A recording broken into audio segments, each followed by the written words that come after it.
work blind, got vision I don't need to see. I'm picking mind over matter, I believe in me. I need to find more hours in the day to breathe. Need to find more power in the way I be. And when my mind turns sour with the painful scenes, I need to scream out loud, I can't stop me. I wanna be the greatest like Rocky. You know I leave them all hating like a hobby. I'm out here making moves like a lobby. And if you ain't with me, it's your loss, see. I got my mind on the facts, I'm a python, grab what I like real fast. Stroke until I have everything I attack, everything that I lack, everything that I want, and I see, matter of fact. Cause I'm my own worst enemy. Only if I let it be. I can control anything if I can just think carefully. I control my destiny. Deep up in my mind I manifest it. Every morning I wake up obsessed, and everything I do the best. And deep within my mind, you know I'll always manifest it.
Hello, and welcome to My Mind Over Your Matter.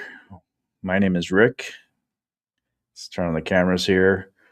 I'm a little slow today. I'm trying to get things figured out here. StreamYard completely changed their format here, so I'm like trying to figure out at the same time. It took me some time to actually get the show programmed, and I'm hating every moment of it.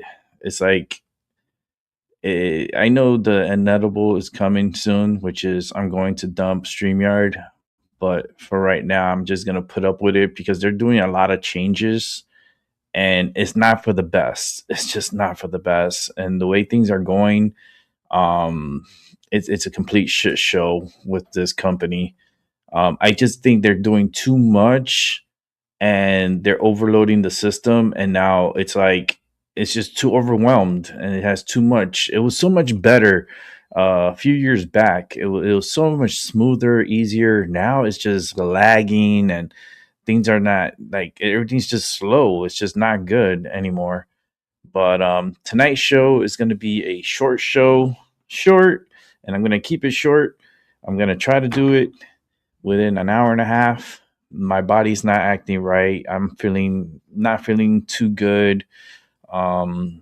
It's just, I don't know. I had a great day today, though. I had a great day. And before I start the news and going through the current events, let's talk about the great day I had today. I had a very successful day finding Pokemon cards. I was so happy. I found a lot of Pokemon. And I went back to Walmart a second time to grab some more, and I was able to get even better stuff the second round. And I was so happy with the haul I did today of the Pokemon. And a lot of them I'm gonna be saving. I was so surprised to catch the 151. I have a box here, 151 that's down here, right down there, the white box. Um, I couldn't believe I found 151 packages in Walmart.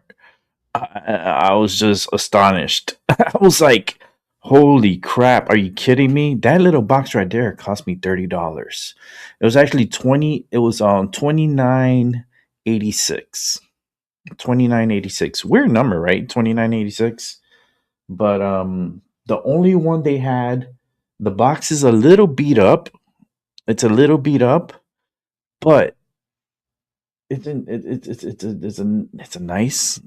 nice set. It's a 151. I've never opened a 151 pack before. It's the talk. Everyone talks about it. I've never seen it in person until now, and I'm happy to have it. And I looked up online. I had a friend of mine who looked it up for me. He was like, "Yeah, those boxes go anywhere between like $75 and $100 just as is." There's someone selling it like open packs. Someone had the audacity to open the packs and then trying to resell it with the packs open for like $30. I was like, that's how much I paid for it sealed.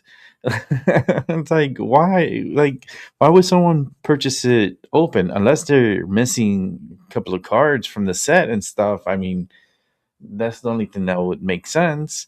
I got another Pokeball here. Ball here. Ding, ding, ding, ding. And it's a blue one. You can see, you can't really see it that well. Well, you know what? We could zoom it in. Ding, ding, ding, ding. And we got a blue Pokeball. Yay! And then I got my 151 box. Let me grab that. Yay! Alakazam. This is so awesome. This is the Alakazam EX 151. And it comes with four, if I'm not mistaken, it comes with four Scarlet and Violet 151 booster packs. It has a whole bunch of goodies in here. I'm so excited to have this. Let's zoom out. I was able to get another one of these, like a whole bunch of stuff. I did shorts. I put it in my shorts, so you guys got to go check out my shorts and check out the Pokemon haul I did from this morning and this afternoon, and it was a great day.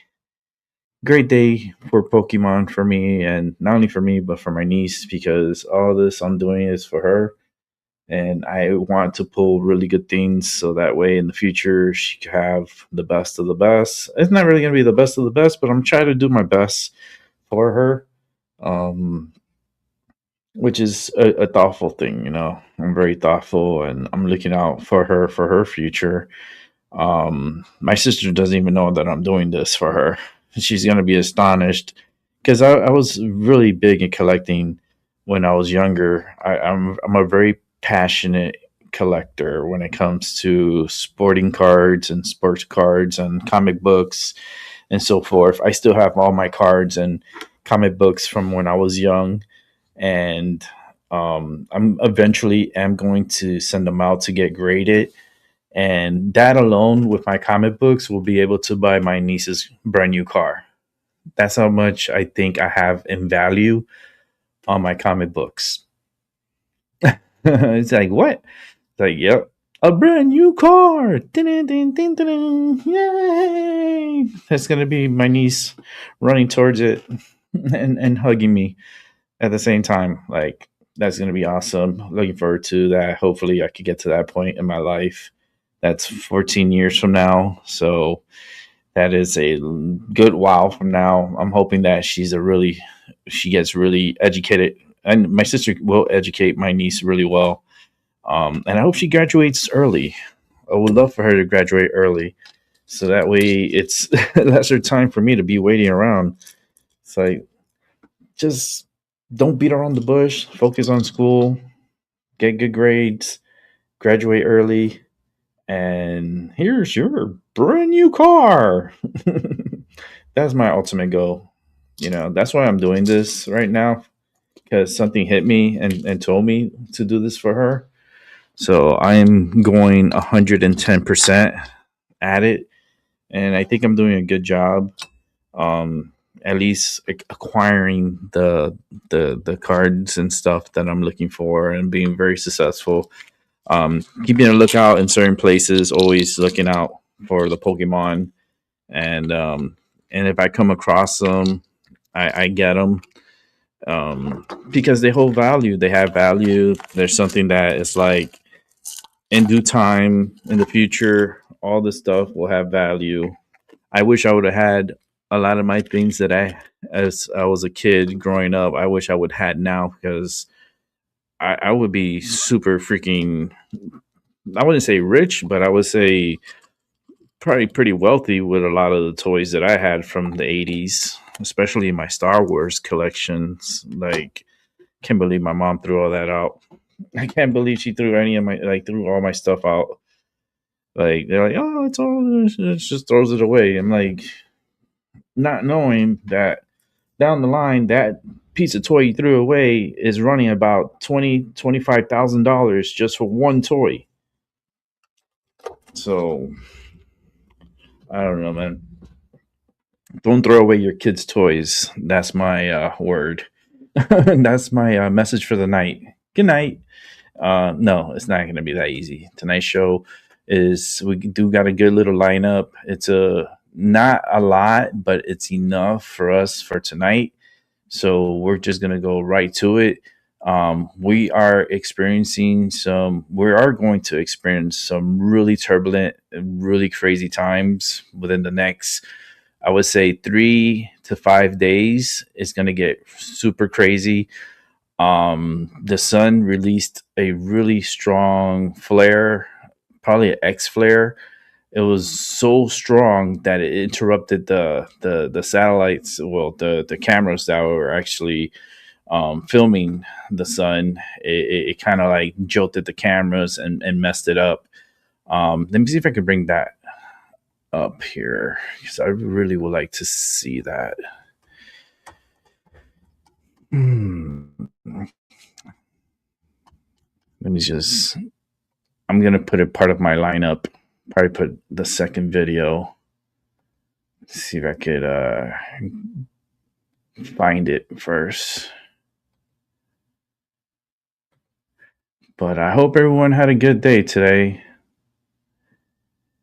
I mean, like I said, I had a really good day today. Very, very happy with the Pokemon, but I started not feeling good, and I'm like, man, it was like energy wise, I just started not feeling good, and I'm like, I'm very sensitive to energy, and I come to find out the sun released a really strong flare that's going to be earthbound, and it is going to cause havoc. I hope that my what I said the other day doesn't come true, but if it does, oh well.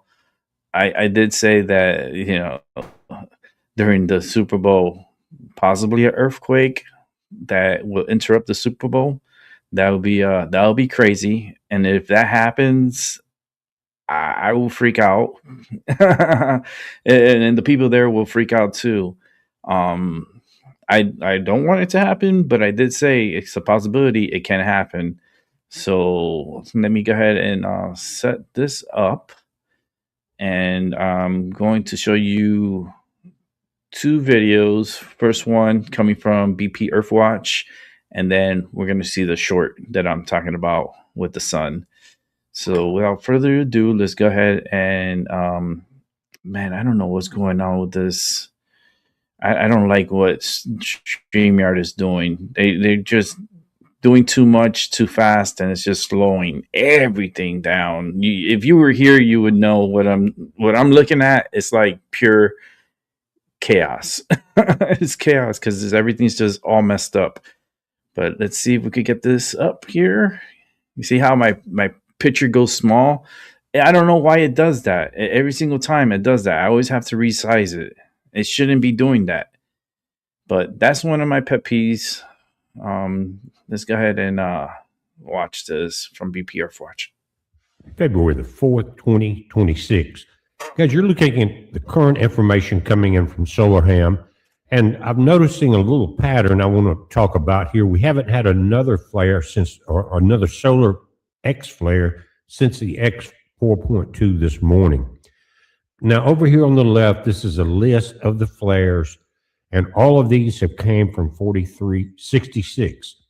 Now, the first one came on February the 1st. Now, the last one, the X 4.2, happened this morning. So we have 3 days now of flares, and this is, again, the first one was the strongest. The 8.1 came out of nowhere. And this lists 17 flares, again, notice here, above an M3 plus in the last 72 hours. It's 3 days from the first until, from the first to the 4th. 3 days is what we're dealing with here of this activity. And we're still dealing with a high chance of X flares. And one thing we've been very fortunate about is that we have had no CMEs. And what that does is it's one of the factors that adds pressure to our tectonic plates in our earthquake zones, but also the first event, the burst and the energy is involved with it. And if that is unrelentless, then the pressure builds. But here you can see this morning's 4.2 and then an M flare here. And after these big ones, sometimes that'll take a little energy out of the situation and they will die down. But let's see, we still got a 40% chance of an X flare, 80% chance of an M flare. And this is today's solar wind, plasma density, and the shield information. And we saw coming in right about there the impact of the CME. Now, there's another one coming, but I'm thinking this one we're seeing a stronger section of it all of a sudden, because right here we're seeing a spike of 478 on the solar wind speed. You notice that right there? I don't know how long that would stay down, and a spike in the temperature right there. And when you see a spike in the solar wind, you'll see this in the plasma density. The wind picks up, it thins out the density like wind will thin out a smoke around a campfire, guys. And that's what we're seeing now up here in this latest section of the rise. We're seeing an opening in the shields. This purple area here in the graph is indicating that. And so a lot of energy is pouring in right now, even though it's not super high wind speeds. We're dealing with half of what we've seen in many times, but it's elevated and it is fast. Now, I'm not the only one watching the San Andreas fault line, but let's take a look at it, guys. A couple other people, it has caught their attention. I've got this set at all magnitudes for the last 7 days. Now, we're only dealing with 3 days of solar flares, but this particular earthquake model from the USGS does not allow you but 1 in 7 days or 30 days. So again, the list on the left, you can scroll down. It takes a long time to get just to the first when our solar activity picked up. Look at this, San Andreas here. And you got some in Texas. Some probably has to do with drilling, things like that. You'll see that, especially in the 5K depth range. But here, we're starting to see pressure. Now, I'm going to pull this up a little bit.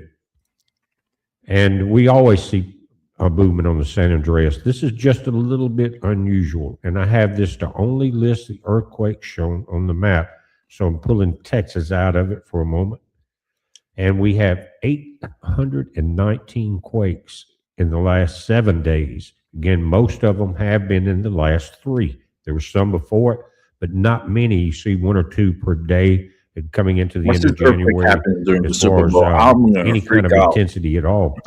But this pressure is building. It should happen. It should open up and suck in that money this area into the center of the earth. Fault zone.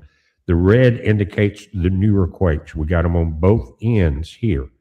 Now, you can see, again, the fault lines here, and you see the concentration. And what I've got it set on is U.S. fault lines. And again, this is one of the major ones the entire West Coast has to be concerned with, and it goes down through Mexico and all the way down the eastern side of the Ring of Fire. But this is something to keep an eye on, guys, just saying, because, again, the sunspot's growing. It's now really good in Earth facing. We got a couple more days to deal with that. But these, again, you're getting a photon burst. It's blacking the radios out.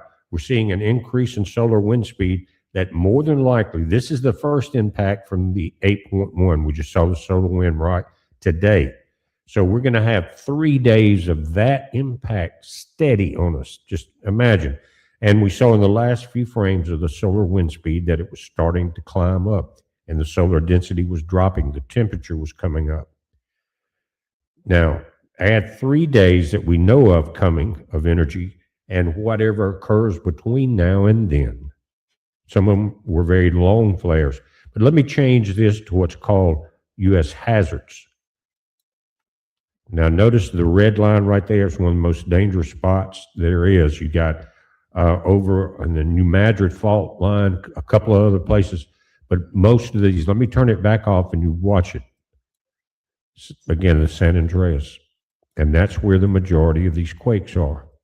Pushing in a pressure area. Guys, when was the last big quake there where we saw the interstates collapse and all of that? Was it in the late 90s? I can't remember right off the bat. And you had the one, it happened during a ball game, a baseball game at San Francisco, I think. Anyway, a couple of big the World Series. The scientists have said that we're a little past due.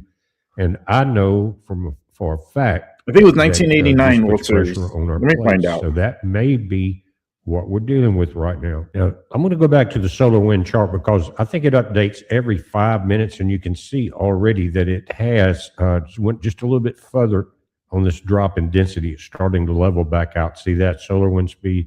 We are like 478 was the peak in here.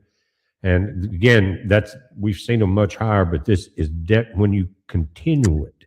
Yep, I was right. And for 3 or 4 days, then that pressure I'll mention it after build. this is so over. It's time to keep your eyes on the San Andreas and the Cascadia fault zone. Just keep in mind, as long as we know we have 3 more days, right, of pressure. If you're in one of those areas, heed the watches. It's not a warning, but it is a watch for sure. Anyway, guys, there's a lot going on. We're trying to keep up with it the best we can. It's a heads up. Be safe. Okay, so let's bring it back to me. And this earthquake that I've been mentioning for the past few days, on this, and this was back in 1989. I was correct on the year. Game 3 of the World Series was hit with a devastating 6.9 earthquake, shaking the Bay Area to its core. 63 people ended up dying during that event. It was a pretty devastating earthquake. You can always go back and watch it on YouTube. They have so much information on that. And the 2 teams that were playing in that World Series was the San Francisco Giants and the Oakland A's. And but San Francisco was rocked, and it was captured on live television. And the game got postponed, and they didn't go back to playing. I think it took like about a week or 2 after the earthquake for them to resume the World Series and to continue the World Series. Crazy, huh? Can it happen again? Yep. Yes, it can. Will it happen? If it does, I'm a lot of people are gonna come after me. They'll be like, we need you. You're the one. It's like, you see things, you hear things. I go, yes, I do every day. But let's go ahead and show you guys the short that I wanted you guys to see about the sun. So this is the sun. I wish I could make it let's see if I can make it a little bigger. I wish this could be bigger, but it's not. But let's check it out real quick. See, that's the sun, and look, the camera just started going crazy with that sun. You see the flare? It hit the camera and it messed up the camera. Like, that's strong energy coming towards us. Could it be the Carrington event? Nah, I don't think it's the Carrington event, but man, that is a strong X flare. Like, holy smokes, that is very, very strong. And I've been feeling off. Like yesterday, I wasn't feeling like 100%. Today, I had a great day. I was happy and stuff, but I'm not feeling good physically, and my body is not feeling good. So I'm just going to try to do a couple of more videos. Let me see. 1, 2, 3, 4, 5, 6, 7 videos, and we're done for the night. So let's go ahead and continue on with the news. I have to get your thoughts on the Grammys. Singer Billie Eilish is right now being savagely mocked and labeled a hypocrite for declaring that no one is illegal on stolen land. And of course, she said F ICE. That was what was on trend at the Grammys. Now, she made those comments while she owns a massive gated Hollywood mansion. And now the Daily Mail is reporting that the Native American tribe, the Tongva tribe, that owns land under Billie Eilish's multi-million-dollar LA mansion, said that celebrities should be explicitly referencing the tribes if they want to use them to virtue signal. CJ, Wow. a message to Billie Eilish, or what did you make of this? You just can't make this stuff up. If she really feels as if she's living on stolen land, then well, give it back, Billy. No one's stopping you. Give it to any illegal you want to. Give it to any Native American tribe you wish to. No one is stopping you, but I guarantee you she won't. She won't do it. If she wants to house, I assume the mansion's quite spacious, put 100 illegals in there. What is stopping her from doing so? It's the fact that she actually doesn't give a damn about any of these people. She wants to go on stage and use her white guilt to make herself feel as if she's doing something. She thinks she's probably the reincarnation of Martin Luther King Jr. when she looks in the window. None of those things are true. Put your money where your mouth is, Billy, which is apparently in the hands of illegal aliens. But mine won't be going there, so maybe you can pick up the slack for me. Yeah, she's getting absolutely slammed for this. So are other celebrities all wearing their ICE out pins. That was the message that was on trend. Last year it was all free Palestine. This year it's all F ICE. Interesting, just talking about immigration. That's why I don't like Hollywood. Why we have immigration enforcement. It's not only to make America safer, of course it's doing that, but it's also to make America more affordable, CJ. No, you're exactly right. When you have illegal aliens who are absolutely invading our country, taking up things like housing, it's driving up the cost of housing for American citizens in this country. We have an affordability crisis in many places in this country. Ironically enough, it's disproportionately in blue states and blue cities where most of these illegals go to for refuge because they know that these cities will not cooperate with ICE or the federal government that is eagerly trying to enforce immigration laws. That's actually driving citizens out of these cities because of how unaffordable it's become, because of their soft on crime and soft on immigration policies. And so you're exactly right. This isn't just about making America safe again. It's about making America more affordable again. President Trump gets it. This White House gets it. It's exactly why they will not stop, regardless of how much, folks like the mayor of Minneapolis or the governor of California and Gavin Newsom try to stand in their way.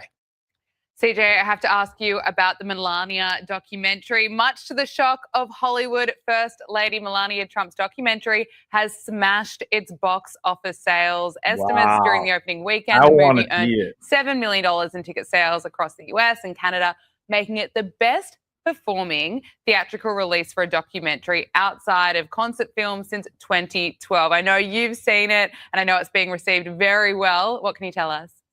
I want to see it. It was absolutely incredible. I had the opportunity to actually attend the premiere for the film here in Washington, D.C., and it was a crowd favorite. I'll tell you that. But also, too, it beats the experts' projections. We got to stop listening to these experts because they seemingly have not yet learned to stop betting against the Trumps. Every single time Well, they are going to defy they your lose, it expectations, doesn't count. defy your predictions. And Melania does that in this movie with absolute grace and class that we know her to be. This is the most iconic first lady to live in the White House since Jackie Kennedy. And they thought this was going to be a flop. They must have not been paying attention. CJ Pearson, it is wonderful to speak with you again. Thank you so much for joining us. Good to see you, my friend. All right, let's keep it moving. One Tampa family is trying to get their loved one back home after he contracted the flesh-eating disease while overseas in the Bahamas. Well, family members say the 62-year-old almost didn't make it. News Channel 8's Alessandra Young reports.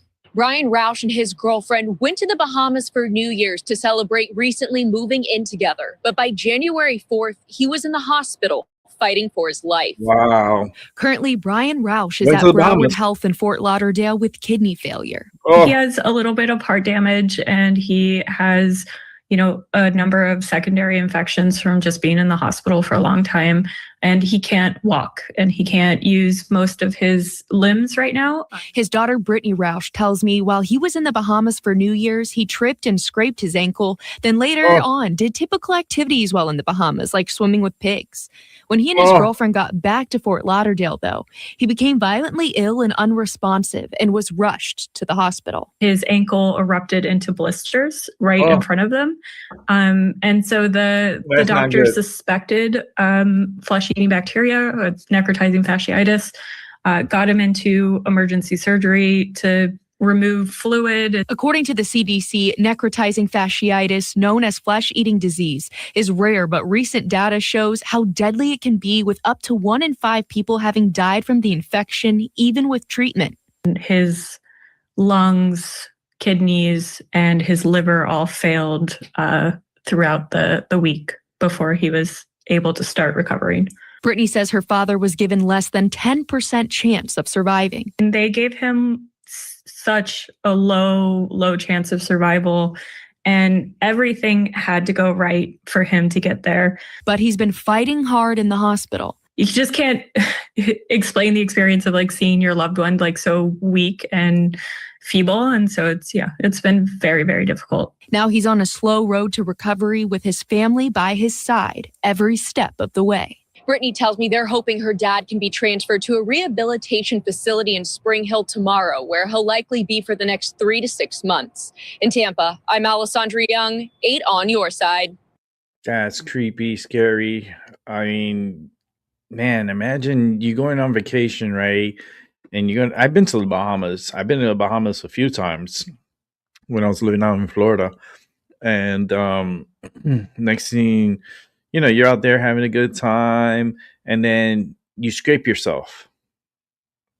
Okay, you scrape yourself.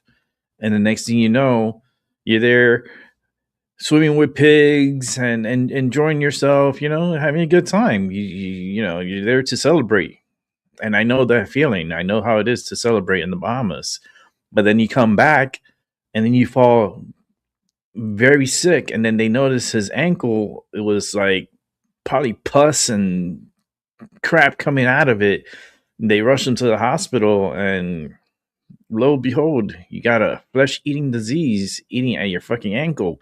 And not only your ankle, your whole body is eating your body. And it's not good. Not good at all. Very dangerous. Very, stuff like that. If you get a scrape or any type of cut, you gotta attend to it right away. Don't let it go without care, because the next thing you know, you could come to succumb to the disease that develops within that cut or scrape. All it takes is a break of the skin and some blood, and that's more than enough for any agent, any germs, viruses to get through. So be careful out there, and if you scrape yourself, make sure right away, clean it up, alcohol, bandage it, and take more proper precaution and better care of yourself if that was to happen to you. All right. Let's see what else we got here. Yeah, got a pretty good little couple of videos here. Let me see.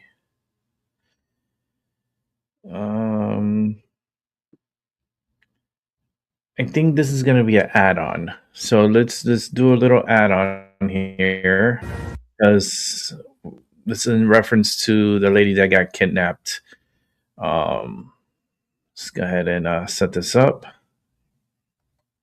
Now we have a Fox News alert. Yellow crime scene tape just went up again outside the home of Nancy Guthrie, the missing mom of Today's Show co-host Savannah Guthrie. Fox News chief correspondent Jonathan Hunt is live from Tucson with the latest. Jonathan, I understand there's also a large group of sheriffs on site. What's going on?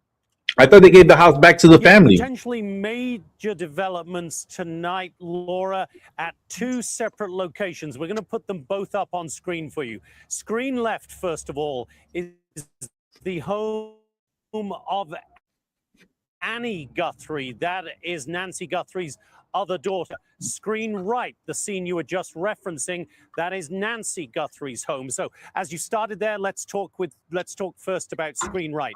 You'll remember that the Sheriff's Department announced yesterday that they had cleared the crime scene at Nancy Guthrie's home and handed it back to the Guthrie family. Well, just a short time ago, he came back. The whole bunch of sheriff's deputies showed up there, along with Border Patrol agents, with dogs, and members of the FBI. And they put the tape back around that house, sealing it off. They did a half-ass investigation, and now they're doing it again. Part of the area around the back of that. What's going on, man? We don't know exactly what they're all looking for, but certainly there is suddenly very intense activity back at Nancy Guthrie's house. Then let's take you screen left to Annie Guthrie's home.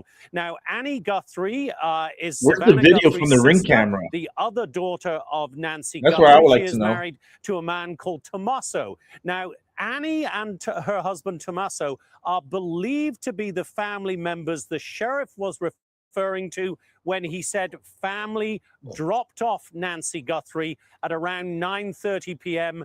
at her home. Now, federal agents just about 2 hours ago showed up again at Annie Guthrie's house. Our team was there. You can see the pictures there. The SUV, the large SUV outside the home, is the one being driven by federal agents. At one point, our team at Annie Guthrie's house saw those agents come out, bring something out of the home, put it in that SUV, and then went back in. Both scenes still very active tonight, Laura. Hey, Sean Hannity here. Hey, click here to subscribe to Fox News YouTube page. I just hope that, the sad part is she might be dead. She might be dead. Let's keep it moving. Uncovering the truth. Boston 25 News investigates. Lowell police officer abruptly quits. Two others in the force quietly disciplined. 25 Investigates has been working for months to break the explosive backstory. As investigative reporter Ted Daniel explains, he faced a lot of obstacles getting to the truth. We've hit a lot of roadblocks trying to bring you this story. The former cop is named Dylan De Silva. Multiple sources tell me De Silva has been accused of having an inappropriate relationship with a teenager. Local police have been trying to keep that a secret since September. What? A picture of 32-year-old Dylan De Silva taken before he lost his job and his state law enforcement certification. A woman at the Lowell home he shares with his wife and young child says he's not talking. Hi, is Mr. De Silva here? Yes, he's not actually available right now. Okay, can I leave my car if somebody wants to speak with us? Thank you. Lowell police announced De Silva's departure in late November. They will only say he violated numerous department policies. That's it. The backstory is disturbing. 3 sources tell us De Silva was investigated for having a sexual relationship with a 17-year-old girl he met on a call. 16 is the legal age of consent in Massachusetts. My sources say the teen has a history of behavioral health issues, and De Silva first encountered the girl when she was reported to be in a mental health crisis. We tried to confirm this in writing and in person with Lowell Police Superintendent Gregory Udon and Deputy Superintendent Mark LeBlanc. 25 Investigates sent a public records request in early December for police reports, body camera video, and internal affairs reports. Our request specifically noted that the department may wish to redact or black out the name of the minor to protect her privacy. Lowell police cited a blanket privacy exemption to block the release of everything we requested. This isn't just about police transparency. This is also about our weak, if not broken, public records law. Justin Silverman is the executive director of the New England First Amendment Coalition, the region's largest open records and government transparency organization.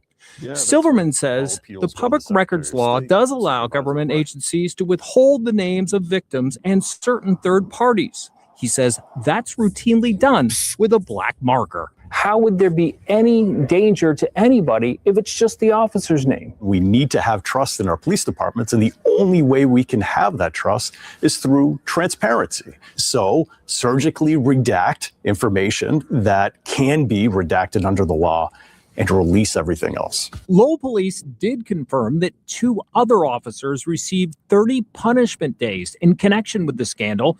Our sources say they attempted to conceal De Silva's relationship with the teen after learning of it. 25 Investigates has filed an appeal with the Secretary of State's office for all the records we requested. If that's not successful, our only other recourse is to file a lawsuit. We need to know what law, if there is in fact one, allows the police here to withhold these documents. Otherwise, we're left empty-handed. We need a way to change the law to make sure that the law is being followed and more broadly change this culture of secrecy that we're seeing in Massachusetts right now. In an email, Lowell Police Deputy Superintendent Mark LeBlanc tells me the department took immediate action against the officers and is, quote, steadfast in our commitment to transparency. LeBlanc says releasing the requested documents, even in redacted form, would violate Massachusetts general law. We will continue to push for the records and the rest of this story and update you with any new developments. For 25 Investigates, I'm Ted Daniel. All right, let's keep it moving. We're going straight to Liberal Hive Mind. Hey guys, welcome to the Liberal Hive Mind, a channel solely focused on exposing the abundant hypocrisy of the left. And of course, here's the meme of the day brought to you by 5mind.com. Okay, so I guess we're now at a point where Democrats are just kind of saying it. They're not really hiding it anymore. You know, at first it was a kooky conspiracy theory, right? But now they're basically admitting it in the open. Initially, they told us, oh, these signal chats, they don't exist. There's no coordinated effort behind these anti-ICE riots. No, it's just a natural groundswell. Then, of course, we found the signal chats, and all these Democrat politicians said, oh, well, sure, I guess they're signal chats, but we have nothing to do with it. Then we started finding, well, a lot of people administrating these signal chats as being connected to Tim Walz's government and other positions of power in the state. It was nothing but denial after denial after denial, and now they're basically admitting it. I got a shocking clip here with a Minneapolis teachers union president openly admitting that elected Democrat officials are in fact involved in the signal chats. Let me show you guys exactly what's going on. We got some stuff to get into, so let's roll the tape. All right, folks, so this is a pretty stunning admission. Take a look at this. Head of a Minneapolis teachers union, well, she proudly admits that elected officials are in signal chats. They're being used to share information about where these federal agents are. Listen. The notion that people that are actively engaged in ICE Watch, in being vigilant in protecting our neighbors, in signal chat groups, running plates in their cars, doing patrols, that somehow we're ashamed of that activity, that somehow you could call our bosses or show our faces and then we would be shunned by our community. Our bosses are in the signal chats with us.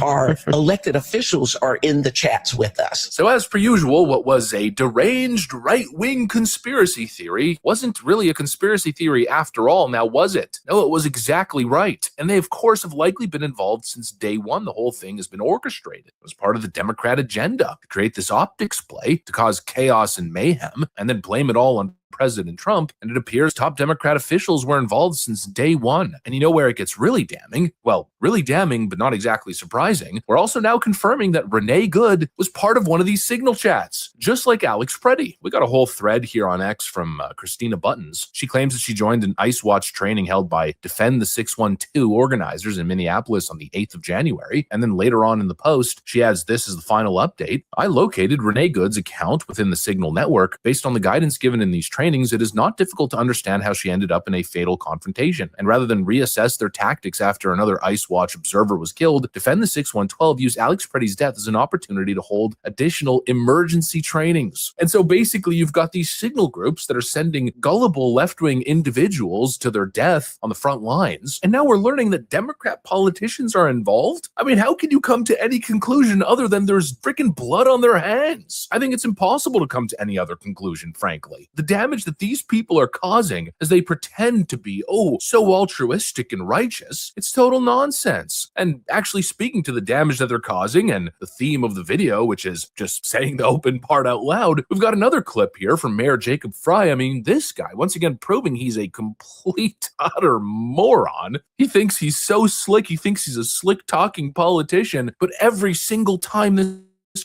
guy opens his mouth, he basically says the quiet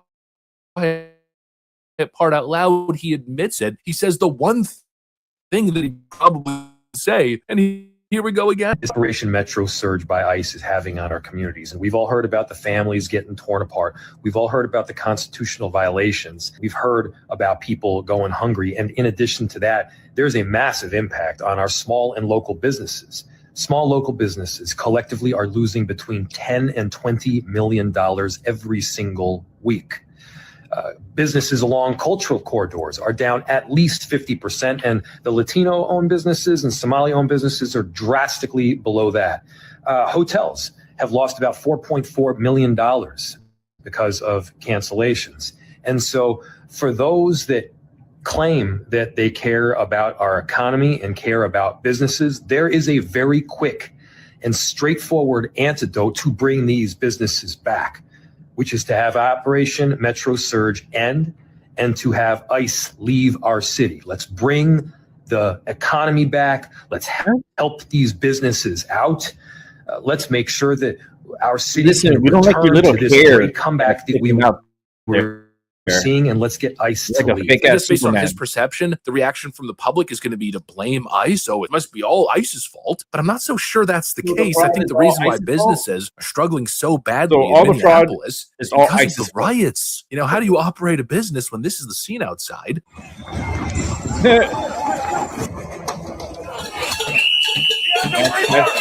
No control. And that was going to be our fucking vice president. This was going to be our vice president.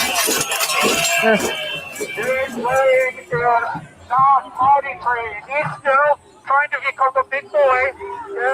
is your vice president. Who would have been?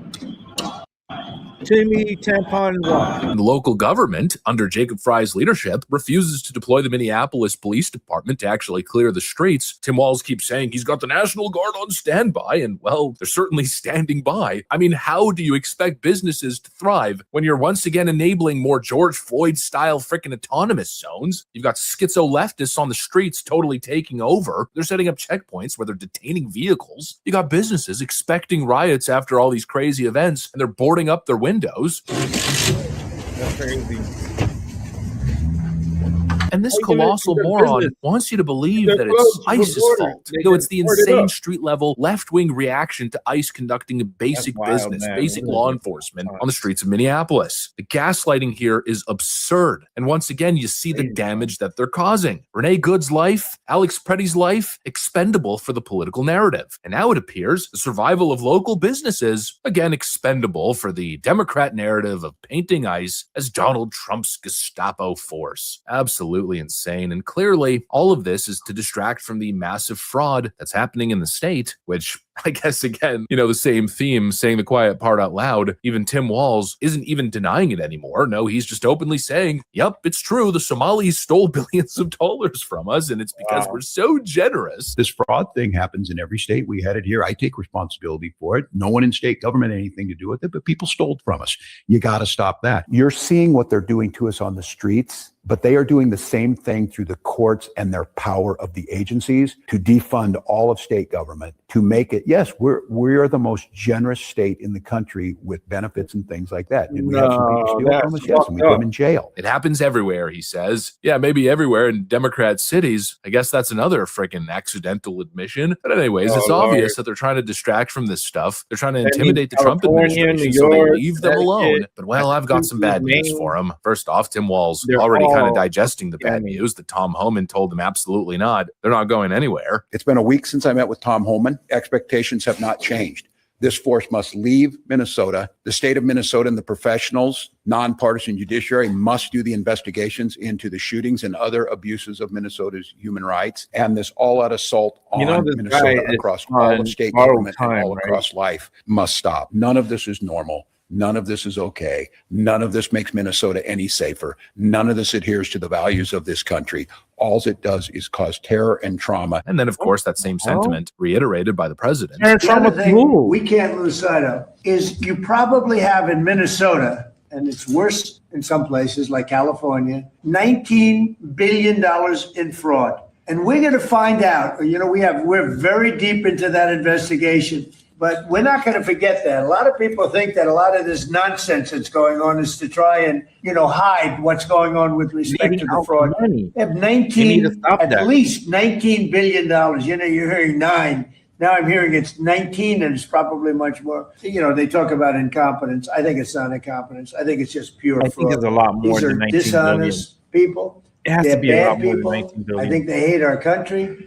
And we're going to get to the bottom of it. But This has don't been let happening this for hide the decades. fact that you have tremendous fraud. And, if we find the fraud in this country, you'll have a balanced budget without even cutting anything. You'll literally have a balanced budget. And so think about it. All this mayhem, the death, and now the economic damage that they're causing, all of this. And for all that nothing, money for that we owe literally is probably nothing. half, Deportations will already continue. left. The ICE operations Then will half. continue, whether these clowns like it or not. And the more These they Democrats speak, in my view, really the more they justify funnel the Trump money out crackdown. of Jacob the Fry and Tim taxpayers' Walz have got to be account, the pretty two biggest morons in the political sphere right now. It's dumb and dumber. Again, I find myself asking the question, how do people like this even end up in positions of power? What is wrong with left-wing voters? Anyways, that's what I got for you guys. Thanks for watching, and I'll see you on the next one. That's why I stick to my Pokemon.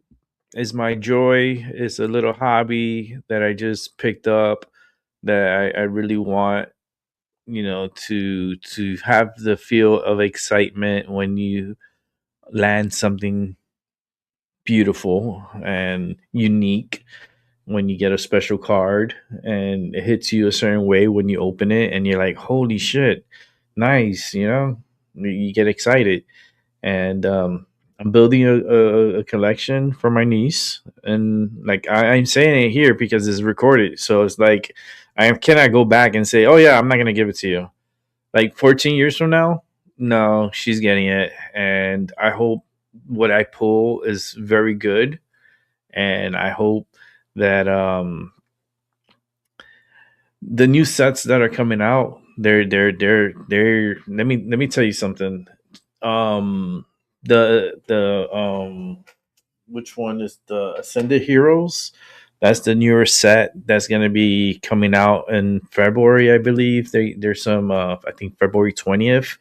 A lot more product is going to be released, and I have a feeling it's going to be a hot deck. It is going to be a good deck. The prices are going to fluctuate on it, like it did Phantasmal Flames. I'm working on Phantasmal Flames, and I'm also working on Destined Rivals. I don't understand why I don't have I have so many views, and this is weird, right? I did a little experiment. I wanted to test something out, right? So I uploaded a couple of videos, right? One of my videos, guess who I put? Nicki Minaj. And guess what? YouTube is not pushing that video. I only have like 20 something views on it. And that's been on my shorts for like almost 4 hours. Let me see. That's why I have it here on my phone so I could just bring it up. Let me take that out. Let's see here.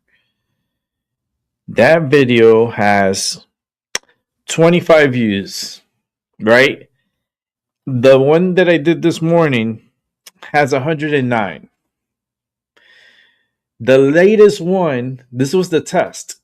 I put the video of the Destined Rivals opening the ASMR that I do for opening the Pokemon packs. I do it right here.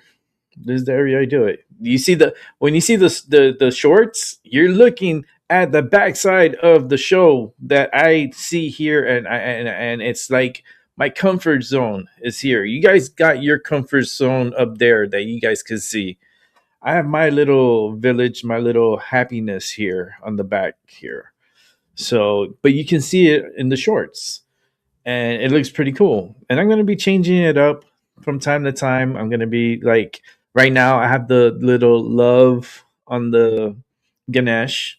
She has the love on it, and it's funny because I found that going to the dispensary in the parking lot, and it was right next to my car.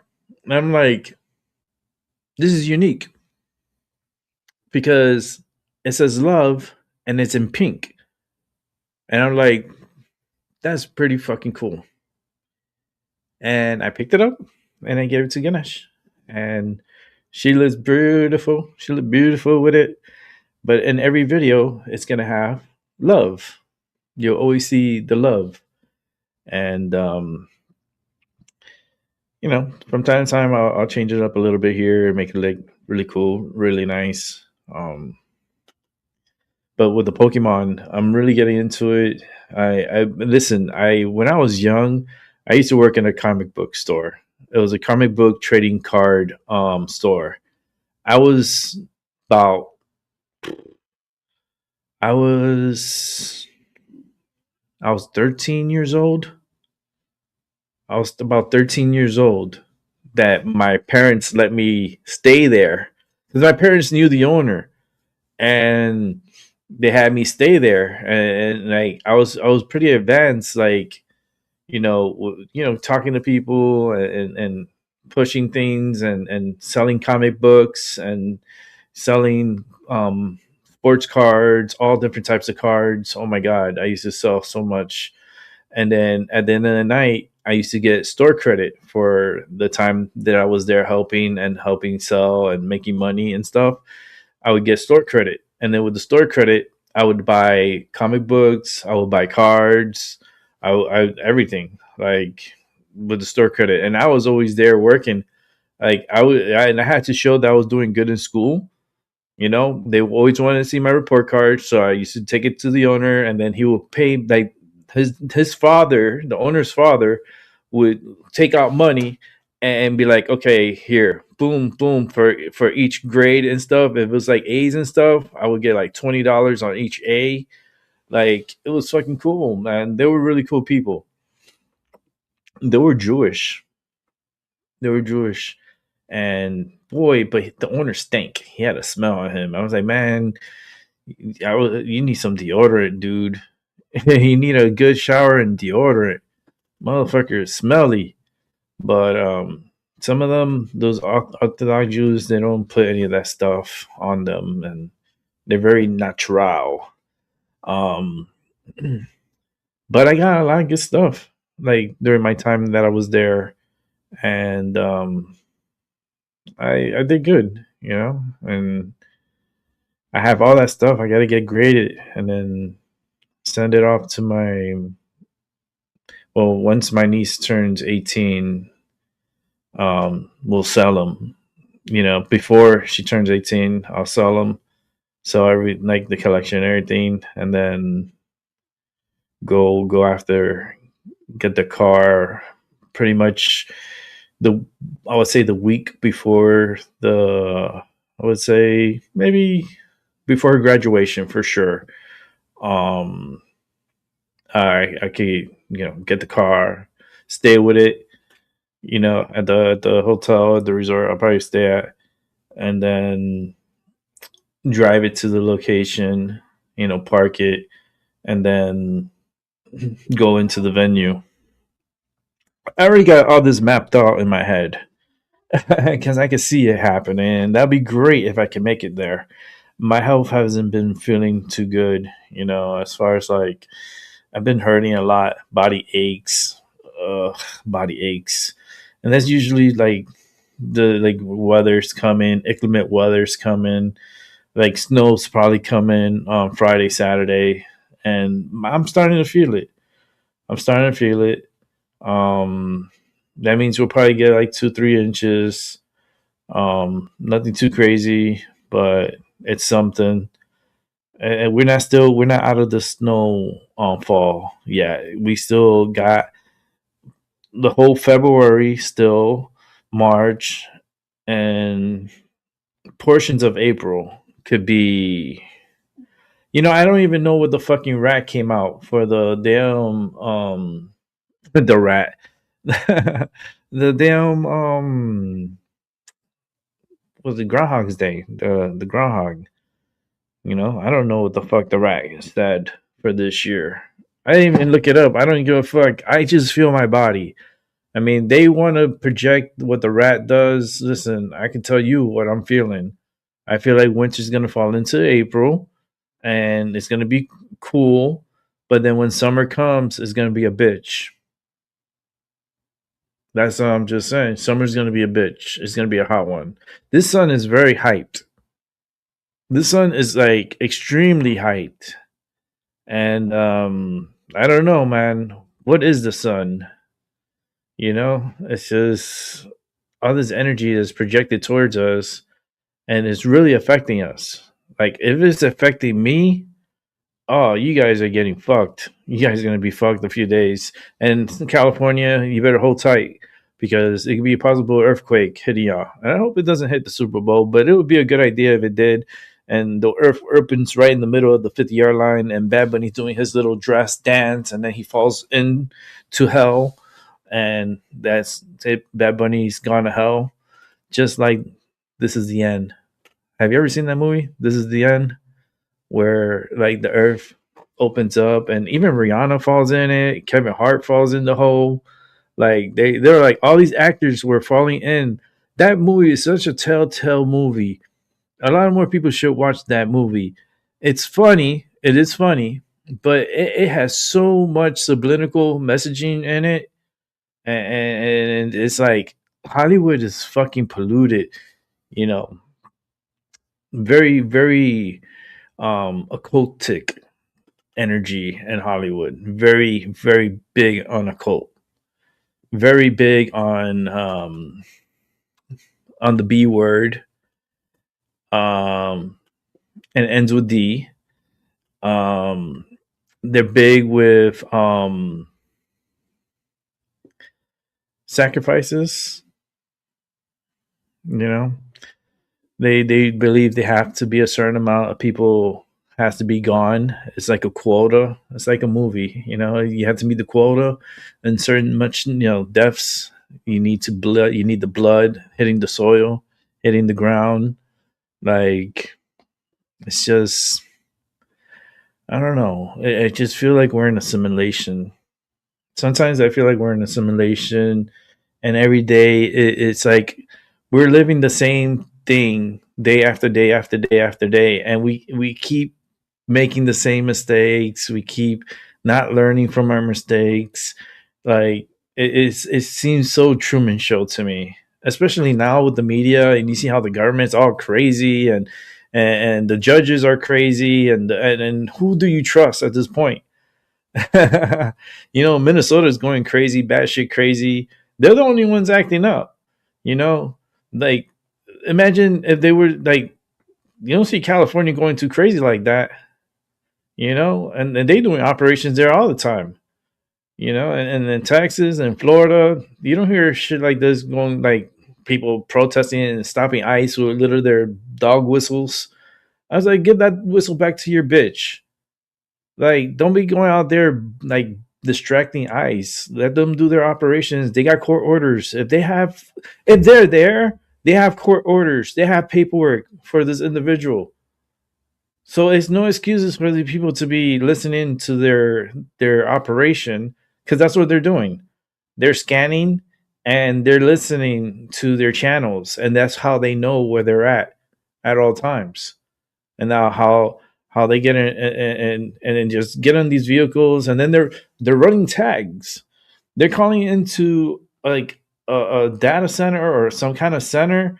I don't know if it's the dispatch center, and they're like, "Yeah, I got this vehicle with Texas plates, and this is and it's this type of vehicle. Is it ICE or And then they come back with information. No, it's not ICE. It's okay. Oh, okay. But they do that for every vehicle, and then they're trying to track down ICE, and that right there is illegal. So I don't know what the fuck Minnesota is doing, or what they're trying to is an experiment. I tell you right now, that experiment is going to fail. Trump is just letting it happen because it's so entertaining, because they're just drowning in their own bullshit. It's like they can't get air anymore because they're already above their heads. It's crazy. All right, so let's keep it moving. We got another show here to watch. This one is Benny Johnson. So let's watch. And now back to Wheel of Fortune. What the fuck? Congratulations on making it all the way to the bonus round. I'm sure you have lots of friends watching back home. That's us. Category is the N-word. Oh, there no. are two versions. Okay. Donald Trump does not like Oh, to say this no. word.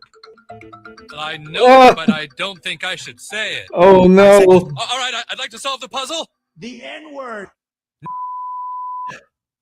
Huh? Ooh. Nuclear. Oh. Ooh. Oh, nuclear.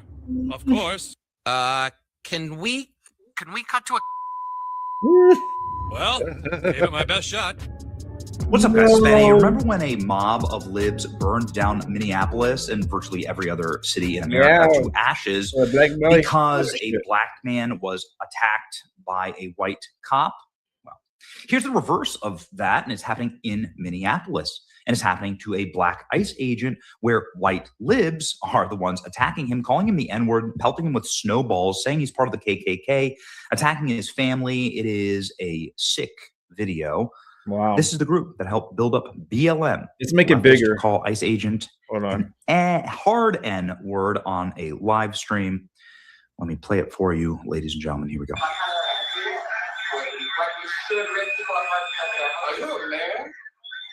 Wow, is that a question? Wow. Okay.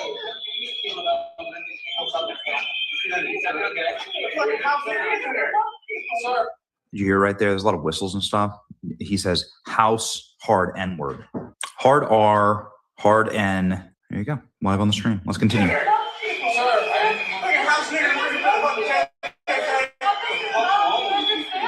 See that? Another house N-word working for the KKK.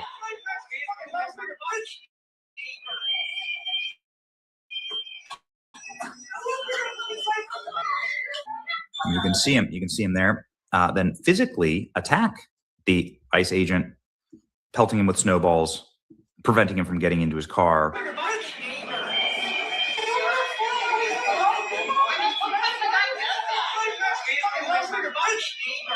Why are they there?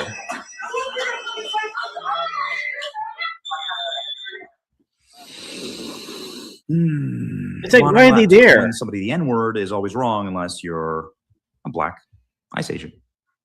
No, you have to be a drug dealer. Black ICE agent. And you have to be N-word, very hard a prostitute, very, like very a whore. aggressive. The more that you actually study That's modern day been left, the more you arrested realize many that the roots are That's who they're protecting.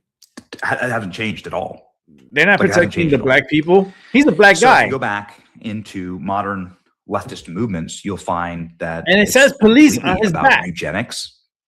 This is like And you Margaret got these Sanger. fucking white idiots. This is Planned Block Parenthood. them. This is what it's all about, right? Like, it's Yo, completely that's about just crazy. using race.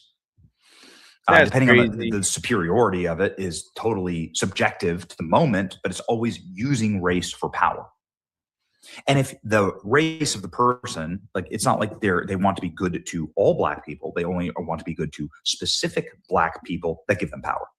The moment that a black person stops giving them power, you can see what happens to Nicki Minaj or Kanye or what, whatever, right? If you've seen it a million times before, go check Ben Carson's comments, right? And so, like, it has nothing to do with actually being a good person and saying we're all created in the image of God, and therefore we should all have human dignity and respect. It has nothing to do with universal rights at all. It always is reduced down to its basic unit, which is who is giving me power. If you are not giving me power, then I will use the most heinous attacks against you. I will immediately morph into, the Democrat KKK. He knows they're going to get caught.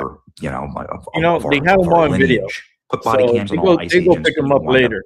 It'll wind up being the end for Democrats. Listen to how these people call this black man the N-word, hard R, Democrat Party is in glorious collapse in real time. More videos like this need to come out, man. You see it every single time there's a protest. Black ICE agents, are you a man? To one of the leftists harassing him, which is really funny. The protester immediately responds. He's tall too. This motherfucker's big, right? He's not a little dude. Fragile. Look how the other people Troon next to him. Black ICE agent. And the agent looks right at him and says, "Are you a man?" I'm gonna call him beef. Set the man off, dress up as a woman, and then calls the agent an N-word. Let's just prove once again that they are, in fact, the real he's racists. a beefy guy. Video of the day, pure comedy gold. But they're police I almost officers. choked on my drink. It's the best way to end the At night. the end of the day, they're federal officers. After this one, guys. The left is They're now calling actually ICE agents the above police departments. Calling somebody the N-word is always wrong, unless you're They're assaulting a above. black ICE agent. But yet, these people are treating ICE them agents like they're protest, below. Are you a man? As if they It know. makes zero sense. The response is to call the ICE agent an N-word. The left is full of This deviants is and in racists. America. No, they're just they're reduced to this. the Only in moment that America, you actually baby. question Only anything. in America. Are you working for the KKK? Which I find is that this is actually the single funniest line in all of it, because it was members of their movement that were just charged with the KKK Act, right? So it's like they're protesters storming a church charged with the KKK Act, right? Wow. Okay. Protesters calling black ICE officers the N-word. You cannot make this up. Fighting ICE, also calling him the N-word, is beyond insane.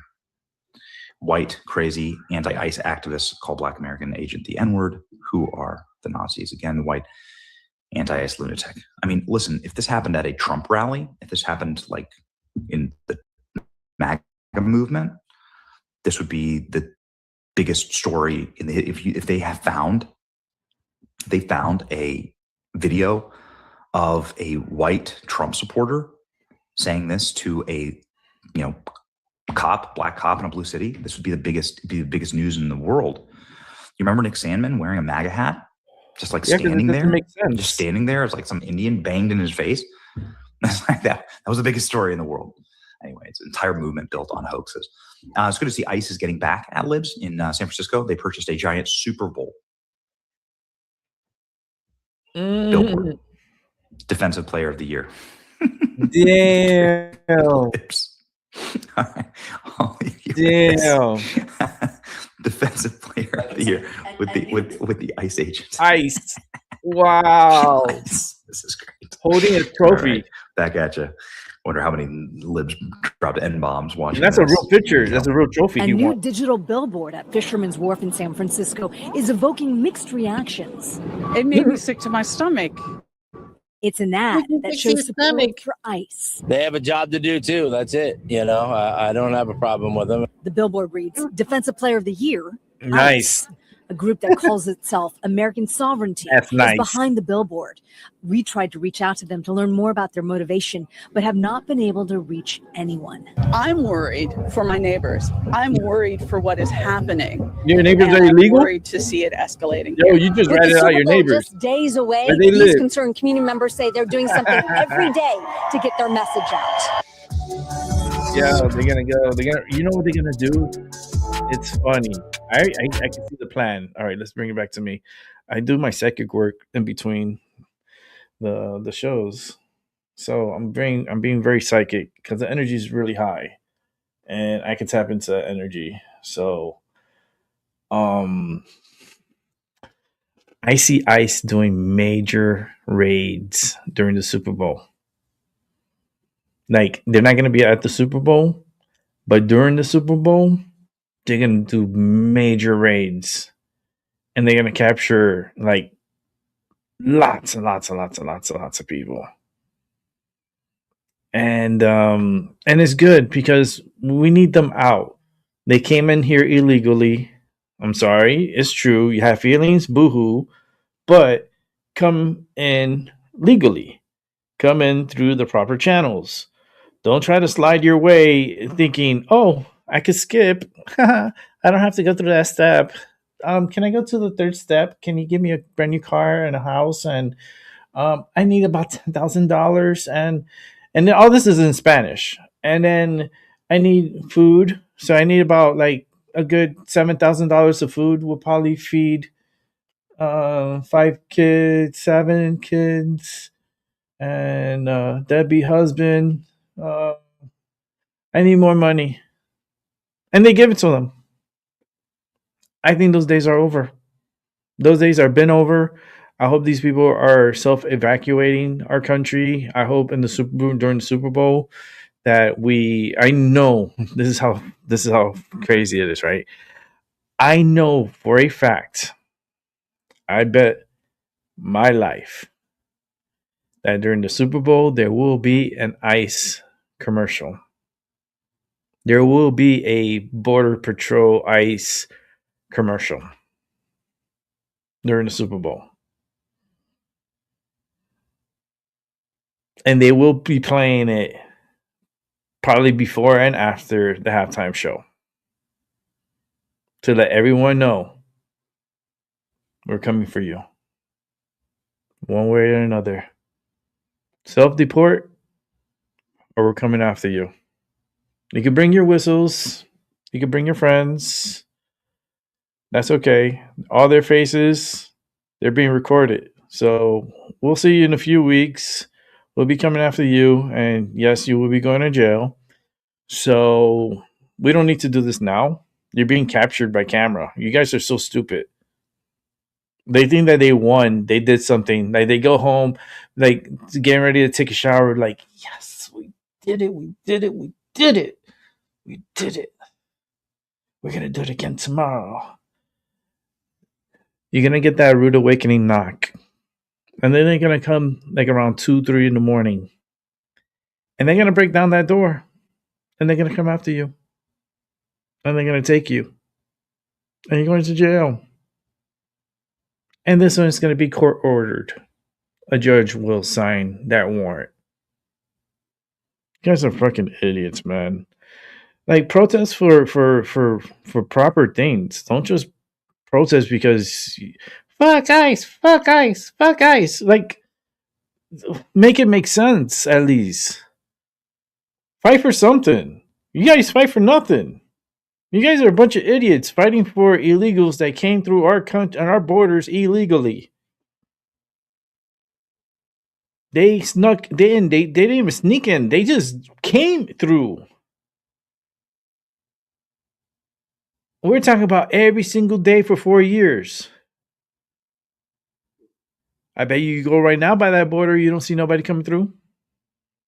Because the right man's in charge. That man should have been in charge. They fuck with the system and they put in the deadbeat for 4 years. But then Trump came back and said, listen, watch this. Take your vice president and wipe the floor with her. Send her back speaking more Jamaican man. Back to her San Francisco district. I bet she's going to be in the Super Bowl. She's going to be all happy. Because it's a propaganda Super Bowl. That's what it is. Let's be honest. It's going to be the little bunny, the little bad bunny. It's a very democratic bowl. It's just a lot. You can see it's very democratic. Even the whole city is democratic. So they'll bring in some drag queens. They'll bring in some rainbows and they'll gay it up. Trust me, halftime show, they will find a way to gay it up. So we'll be looking out for that, right? I won't. I'm not gonna watch the game. I'm actually I'll probably do a live show. I'm not gonna watch the game. I'm gonna prove it to you guys. We'll find out after the game's over. I'll check out the score and then we'll see who won the Super Bowl. And then don't watch the NFL version of the Super Bowl, if you can get it like a third party person or a third party that's like getting it but not giving it the ratings to the NFL, you don't want to give rating. You don't want them to get like likes, or you don't want to give them a view, because if you give them a view, they're getting paid for that. Just for you, even just to take a peek in, looking at the NFL, just looking, they get paid for that. They take that as that's a view. So they accumulate millions upon millions of views, and they get paid for that. That's like a supplemental pay to the NFL. And don't fall for that shit. Don't fall. This is listen. This is like the Hunger Games on steroids, what we're living in right now.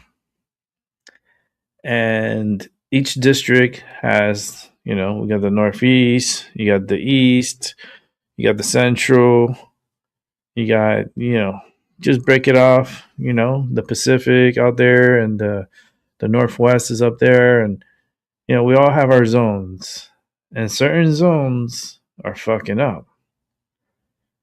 We have a capital, where the head, the one that's in the White House, the one.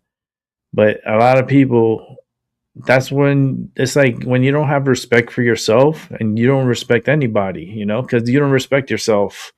So if you can't respect yourself, what do you think they're gonna do when they're out there doing their crazy shit? They're not respecting. They're gonna do whatever the fuck they want. These people really don't give a fuck, because they know they're gonna get out in an hour or two. Because that's how lenient Minnesota is. That's how their government sucks. Their judges sucks. The whole system is fucked up in Minnesota. Like, they're gonna have to go in and just overtake. They're gonna have to do I don't know if it's gonna be the military that's gonna have to go in there and take over the government of Minnesota and take care and take over the operations of Minnesota, take care of the security, the police force, all that, get revamped up again. They want to crumble it down.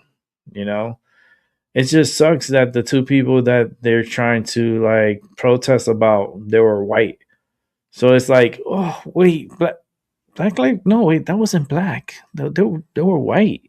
Oh shit. Do we have to say white lives matter now? It was against the protocol. We're not supposed to say that, the white word. You're not supposed to say it. Yeah, but they want us to protest now. And it was two stupid fucking white people. It doesn't matter. Black life still matters. Just fake it until you make it. Just say fucking white lives matter, okay? Go ahead, say it. I don't give a fuck. Okay. White lives matter. White lives matter. Say her name. Say her name, I say. Say her name. Say it 1,000 times. I want to hear it. I don't hear you say her name. That's all they know. That's what the protest is. Say her name and fuck ICE. That's it. Now, who came up? Who was the intelligent one that came up with this? Fucking crazy. All right, let's see what we got here. We got something else here. So give me a second. Let me set it up. But I'm hoping for an earthquake for the Super Bowl.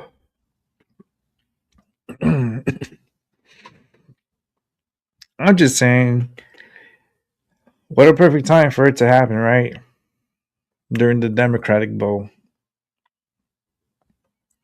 Bit of a fucking crazy match, I'll tell you that. I'd rather probably be here than watch that shit. I don't care for the singing and all that bullshit. I don't care for the bunnies. He's Puerto Rican too. I'm Puerto Rican. And this is one Puerto Rican to another. You're a motherfucking sellout.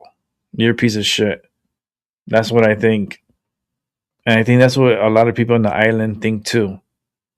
You know, it is an honor for you to be in the Super Bowl, and that's a congratulations to you. But at the end of the day, you're a fucking prick, and you're an asshole, and you're a sellout. So enjoy your time with the Democrats. Enjoy all the rewards that you're gonna get, the Oscars, whatever. Maybe you're gonna give you a well, you were at the Grammys. They might give you an Oscar too. Why not? Give the bunny a fucking Oscar. He did a couple of movies. I mean, give him an Oscar. Because Hollywood is fucking sellouts, man. Hollywood is it's a front. It's all propaganda when it comes to like movies and stuff. It's all fake, you know. All that stuff is production. It's all everything's all entertainment. It's not real. You know, they gain money from people going to watch. But at the end of the day, it's fake. There's nothing real. It has no benefits to you. What do you have watching a movie that was made over and over and over and over again? And I'm talking about the Superman movie. Like the last one that came out, that was the worst Superman movie I ever seen in my life. Look at that. I'm not even putting it to come close to me. It's like, listen to him. The worst motherfucking Superman movie I ever seen in my life. All the Supermans put together, this last one that came out is the fucking worst. It's what a fucking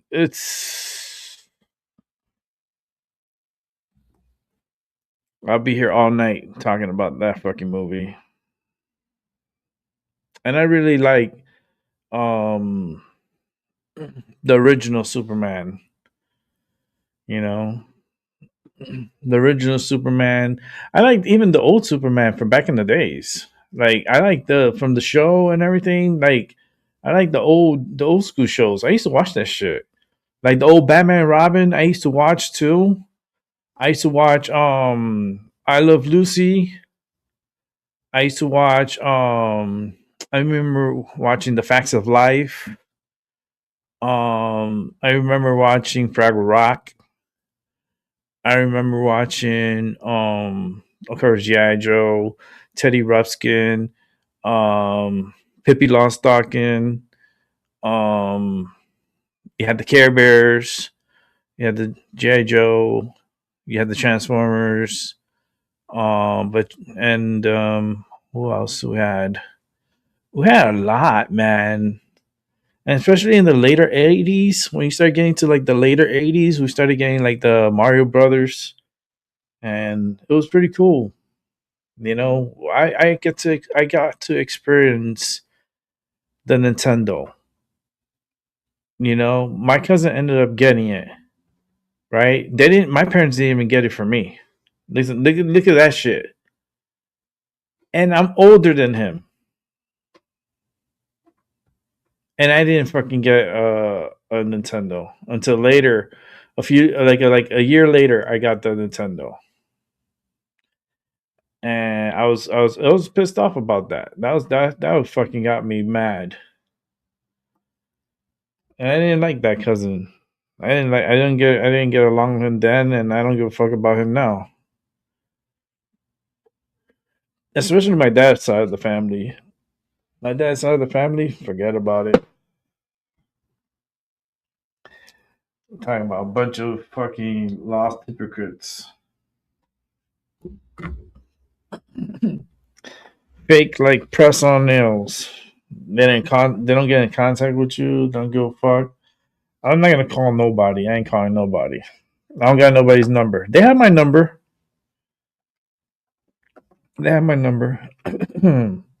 My father has my number. I know he has my number. My number's never changed. I ain't gonna change my number. For what?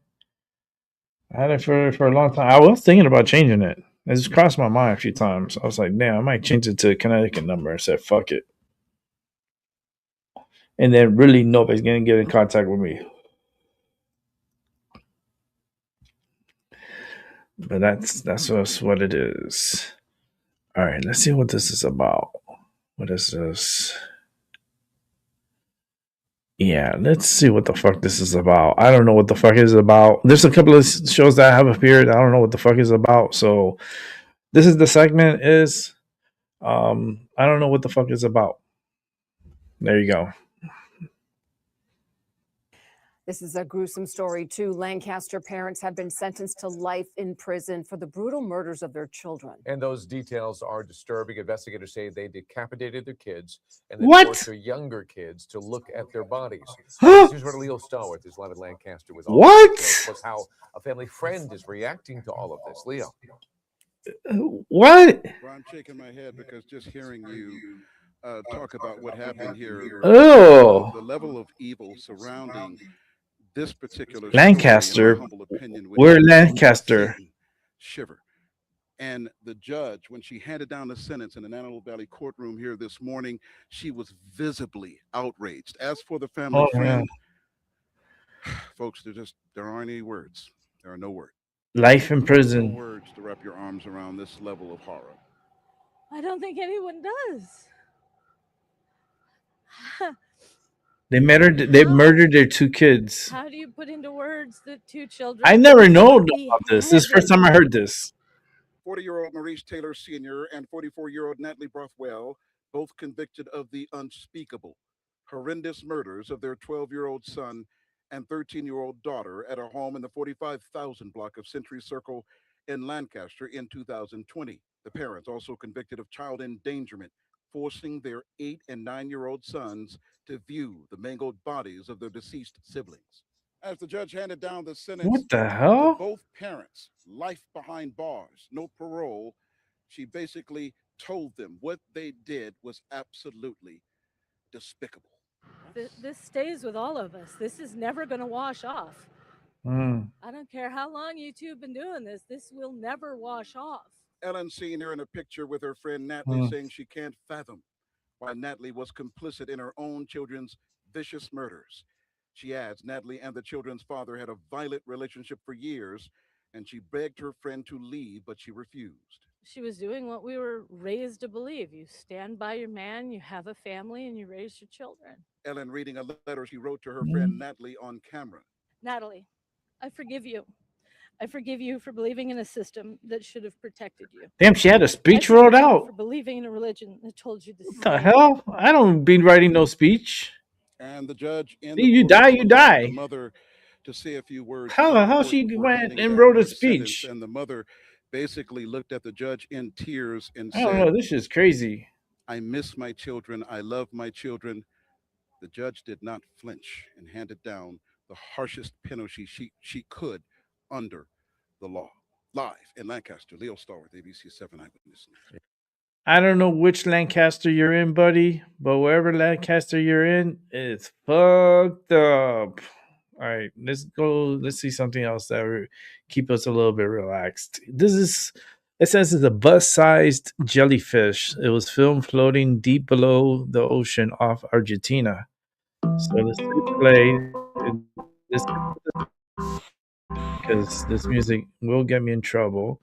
So let's make it nice and big so you can see the jelly. It's a nice big little jelly. It looks like a big.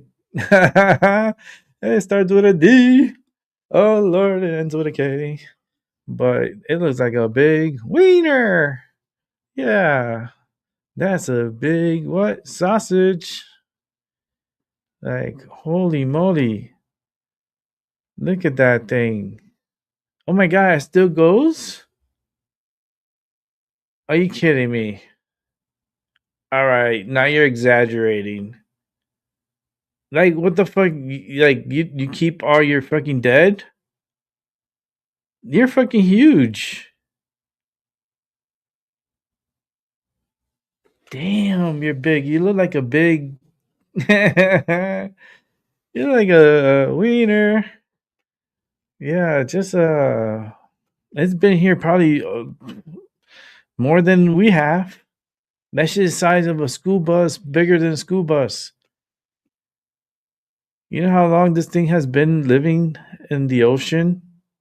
And you're not gonna tell me that's not alien? You think that came from Earth? You think Earth produced this? No, that was brought here. Everything that's here, it was brought here. Remember, Earth came together and it was just rock, and something hit Earth that it was an asteroid, but it was like ice, and it hit the Earth and it melted, and that's how we got water here on Earth. That's how we got a lot of water. So, but that's a big. This is big. That was big. I was like, damn, that's pretty crazy. Let me see here.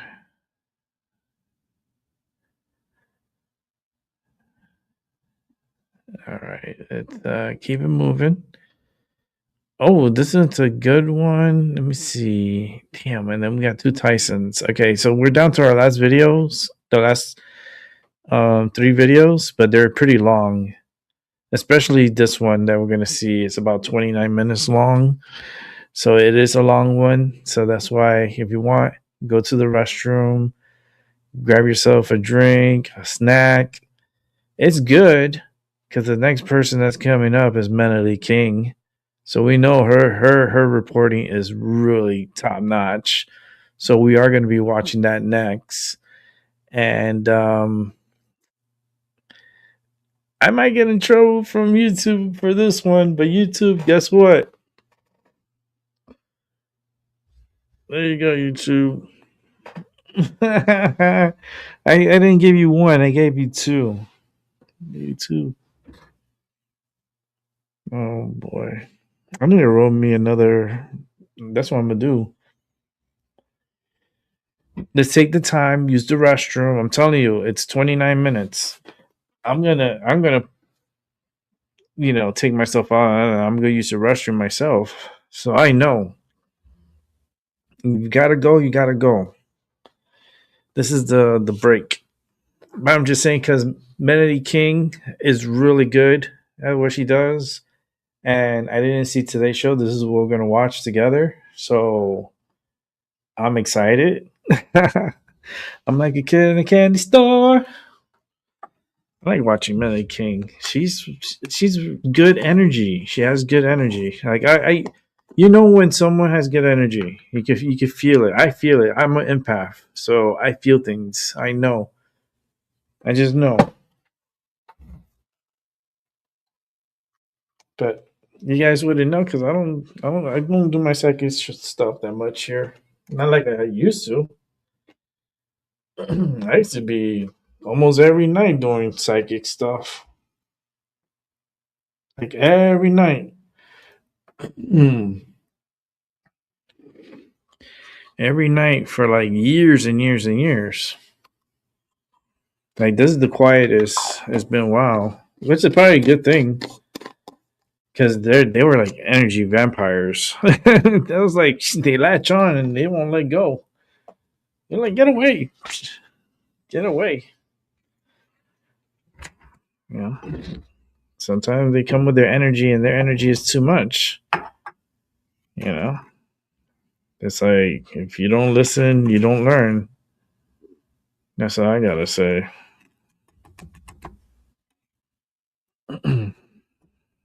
And that's when I learned a lot. I learned how to listen. I listen to everybody. I have good memory. Even though my brain is fucked, but I still have good memory. My brain ain't giving up. It's like, fuck that. Hell no. Hope not. That'd be crazy. I'm going to grind up my medicine. So, without further ado, because I can do this while she's talking, we're going to watch Melody King. So, sit back, relax, and enjoy. Epstein is Pizzagate. I'm gonna get in trouble. Jeffrey Epstein is. I get in trouble. This page discusses I a don't boy care. who was allegedly raped by George Bush. He It's the reportedly truth. witnessed babies The being truth dismembered, will set their you free. intestines removed, and That's individuals very true. consuming the feces from those intestines. It is also mentioned that he was a victim Truth of some form of will set you ritualistic free. sacrifice. This is Moloch, the false pagan god that the Bible explicitly warned God's people never to give their children to. Follow what I'm saying for a second and pay attention, because this ties directly into the pattern Scripture has already exposed. Have you ever asked yourself, why children? Why youth? Why innocence? Why secrecy, isolation, and this darkness? To understand this, you have to understand who Moloch was and why God spoke so fiercely against the worship of this god. You see here, Moloch wasn't just a symbol. He was a real false god worshipped by surrounding nations such as the Ammonites and Canaanites. And his worship involved the sacrifice of children, often by fire. Historically, Moloch worship was associated with bull imagery, but also an owl. Are you following here? You see here, the owl represents secrecy and darkness tied to pagan practices. And we see that God explicitly condemns this practice multiple times. Leviticus 18:21, you shall not give any of your children to offer them to Moloch, and so profane the name of your God. Jeremiah 7:31, they built the high places to burn their sons and daughters in the fire, which I did not command, nor did it come into my mind. You see here, this wasn't just murder, it was spiritual inversion. Because children in Scripture represent the life, inheritance, promise, and proximity to God. They're the closest to the Creator. This is why Jesus kept emphasizing we must protect children, and that the kingdom of heaven belongs to those who are childlike. And this all explains why the enemy targets it, because innocence has always been sacred. But do you know why in ancient times people offered their children to Moloch? Because they believed it would bring them this power, this favor, protection. They believed it would bring them prosperity and status. They traded precious innocent lives for their own gain. Let me tell you something. We live in a crazy time. The more that you're alive on this earth, the more you realize that the Bible is the true word of God. And God calls this practice an abomination, not because of the act, but because of what it reveals, the heart of the people willing to destroy innocence for power, for pleasure, for status. But Scripture also tells us that these things will not be hidden forever. Luke 12:2, there is nothing concealed that will not be disclosed, or hidden that will not be made known. Now, do you really understand what I'm saying? So this video, I want to warn you, is it's not going to get too graphic, but understand if you didn't know about any of this stuff before, if you were not into Pizzagate when most of our eyes were open that this stuff was going on, this may give you nightmares. This may make you feel just so overwhelmed, so just, I don't even know how to describe it. It's so horrifying to even learn about. It is going to shock the system, shock the brain. But I want you to understand that that will pass. And the way that will pass is by understanding the power of God and what is going on right now. Now, in a second, I'm going to show you something about Pizzagate. All right. And some more about what's in the Epstein files. You know, it's funny. I like her with her natural hair. You need to understand that victory has already been declared. Jesus Christ is returning and will destroy this evil. There is no army. There is no government. There is no politician. No one is coming to save us from this evil but God and Jesus Christ and himself alone. That is it. And that is what the Bible has always told us. Man, if that earthquake, it's just that now in these last days, you are seeing truth finally being revealed to the masses. Many people who have been speaking about these things. Well, and I'll show you the reporter who was blackballed. We're going to go back. He's recently posted something about Pizzagate. And it's amazing that he was blackballed when he was trying to put this out here and fired. I mean, just lost everything because of it. So you have to understand, everyone who talked about these things, they were taken off social media, told that they were crazy conspiracy theorists, or, you know, their family rejected them, friends. No one wanted to hear these things, but these are things that people in the shadows, conspiracy theorists, have had to deal with. And just so you know, conspiracy theory, that term was created by the CIA. But I want to show you that nothing is new under the sun. Nothing. Just because your eyes are seeing it and the veil is being lifted, it does not mean that a plan was already not in place for this to be defeated. But it only comes through the word of God. And this is where I'm seeing people, why no one's getting arrested? How come nothing's happening? Nothing has ever happened to them. Nothing has ever happened to them. And it's going to continue like that because we are waking up in this way. Even people who are not believers, they're seeing these things and they're just like, whoa, I might have to start believing the Bible because I had no idea. And that is the power of God. But to show you really quickly before we get back into the videos, I just quickly asked AI just quickly, and this is one of the good uses of AI. If you want to quickly find a reference, if you want to find some things, now there's some works going on that they could possibly try to change things, but I encourage everyone needs to have a physical hard copy of the Bible and also the Apocrypha known as the Ethiopian Bible. That is very important for reference. Okay. You need to have those two. In fact, I will link the two that I recommend below in the description box. I will make sure it's pinned at the top so you guys can see that, and make sure you have these resources because we don't know what will happen next. They have talked about eliminating the Bible and saying that the Bible is hate speech in different countries. The WEF were saying that they were going to replace religion. AI would replace religion, any religion that's based on text. So I want you to hear that warning. So it just says, I just said, tell me any times in the Bible that talked about eating children, right? So I won't give every reference, but maybe take a screenshot so you can see it, but I'm just going to read through this quickly. It says in Leviticus, it states that they would eat the flesh of their sons and daughters as a curse for disobedience. I want you to notice how many times they eat their own children. Their own children. Deuteronomy describes parents eating their children during a siege due to distress. Jeremiah mentions eating the flesh of sons and daughters and neighbors during a siege.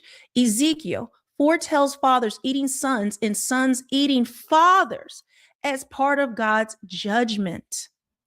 In the Old Testament, he would have them actually, I won't do a full teaching because I want to make sure I'm precise with it, but you can research it yourself, but we're going to continue to get into research with the word of God. In 2 Kings, during the siege of Samaria, a woman recounts boiling and eating her son. Lamentations describes compassionate women cooking and eating their children during destruction. Compassionate women. Lamentations asks if women should eat their children. Now, this is getting to child sacrifice to Moloch. Moloch and Bel are the same ones. It depends if they were Canaanites or from Sumatra. I told you, all of these gods they're all the same. You know, they were just called different things based on different religions and civilizations. So Moloch and Bel, same thing. Sometimes it represents an owl. Sometimes you see the goat. Baphomet. All of these, Baphomet is really an iteration of Baal and transgenderism, which, if you don't know, people are waking up and finding out that the transgender ideology was partly ushered here by Epstein. This is in the files as well, manufactured here in this country and other ones. So in Psalms, it says, describes sacrificing sons and daughters to demons and idols. Jeremiah mentions building places to burn sons and daughters and act not commanded by God. 2 Kings records King Manasseh sacrificing his son in the fire. Ezekiel references sacrificing children to idols. 2 Chronicles describes Ahaz burning his son as an offering, but this was part of the practice. Think about how many kings did this. If you think of King Herod, he had all male babies under 2 killed so that Jesus could not be born. But what happens? God always leaves a ram in the bush. When Abraham was going to sacrifice his son on the altar, what did God do? It was a test of his obedience. If he would sacrifice like the idol worshipers were, if he would do that. But he thought, because God told me to do it, I'm going to trust God. And God left a ram in the bush, meaning a sacrifice, so that he wouldn't have to do it. Okay. So I want you to understand, even with all this evil, the Bible is it all references it itself. When what happened in with King Herod trying to kill Jesus, killing all the babies under 2, look at where we are today. The God of this world, Satan, which the Bible says is trying to kill us, kill our children. But Jesus, those of us who believe in Christ, We are a remnant. We will be saved just like Jesus was saved. You have to understand everything ties back to a metaphor. Look at Joseph. You look at all the stories in the Bible, they Let me all take point myself towards out of here. Jesus Christ. So this is why I always want to push you guys there and to get into your word. We are in You dark can hear times, me, but right? this is Let me nothing know if you new. can hear me. God knew about this.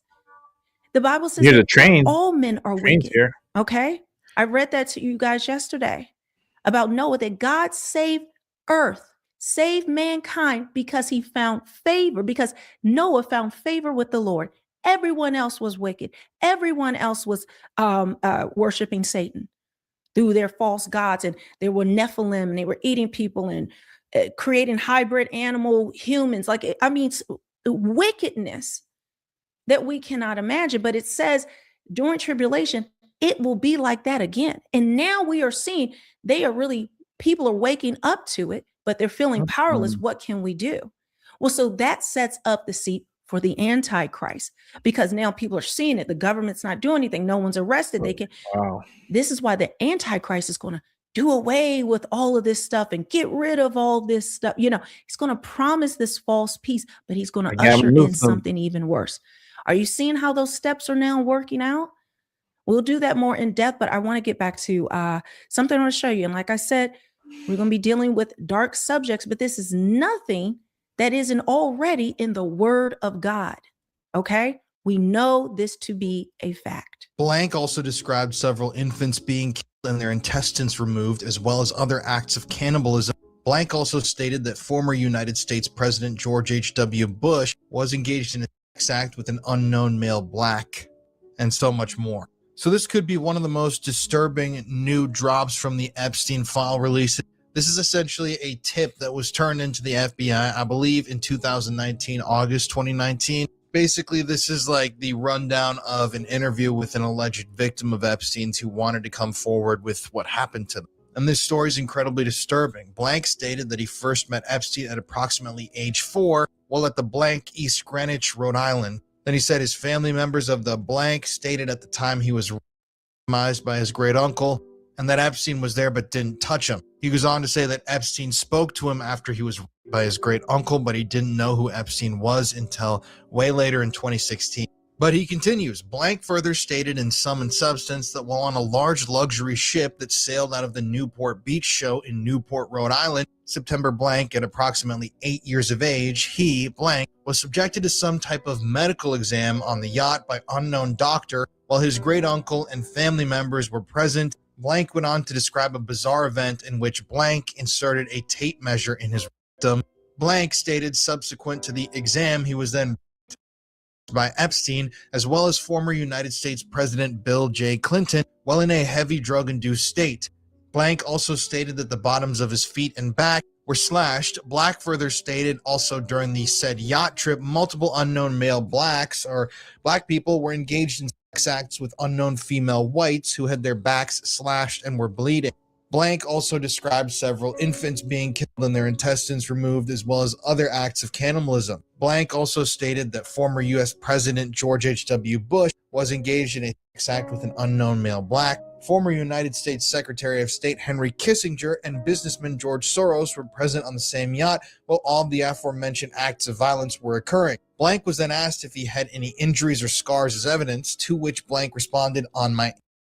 The victim then provided a handwritten list of his family and extended family members and suggested they talk to them. He also stated that his great uncle is in possession of video evidence of his crimes against Blank, as well as several snuff films that Blank had watched in the presence of his great uncle. So in this one tip alone, we've got multiple former U.S. presidents named, multiple high-profile government figures, allegations of a yacht party, which I don't find to be unrealistic, more allegations of medical experiments done on victims, which Epstein was obviously fond of, violence, potential murder, snuff films.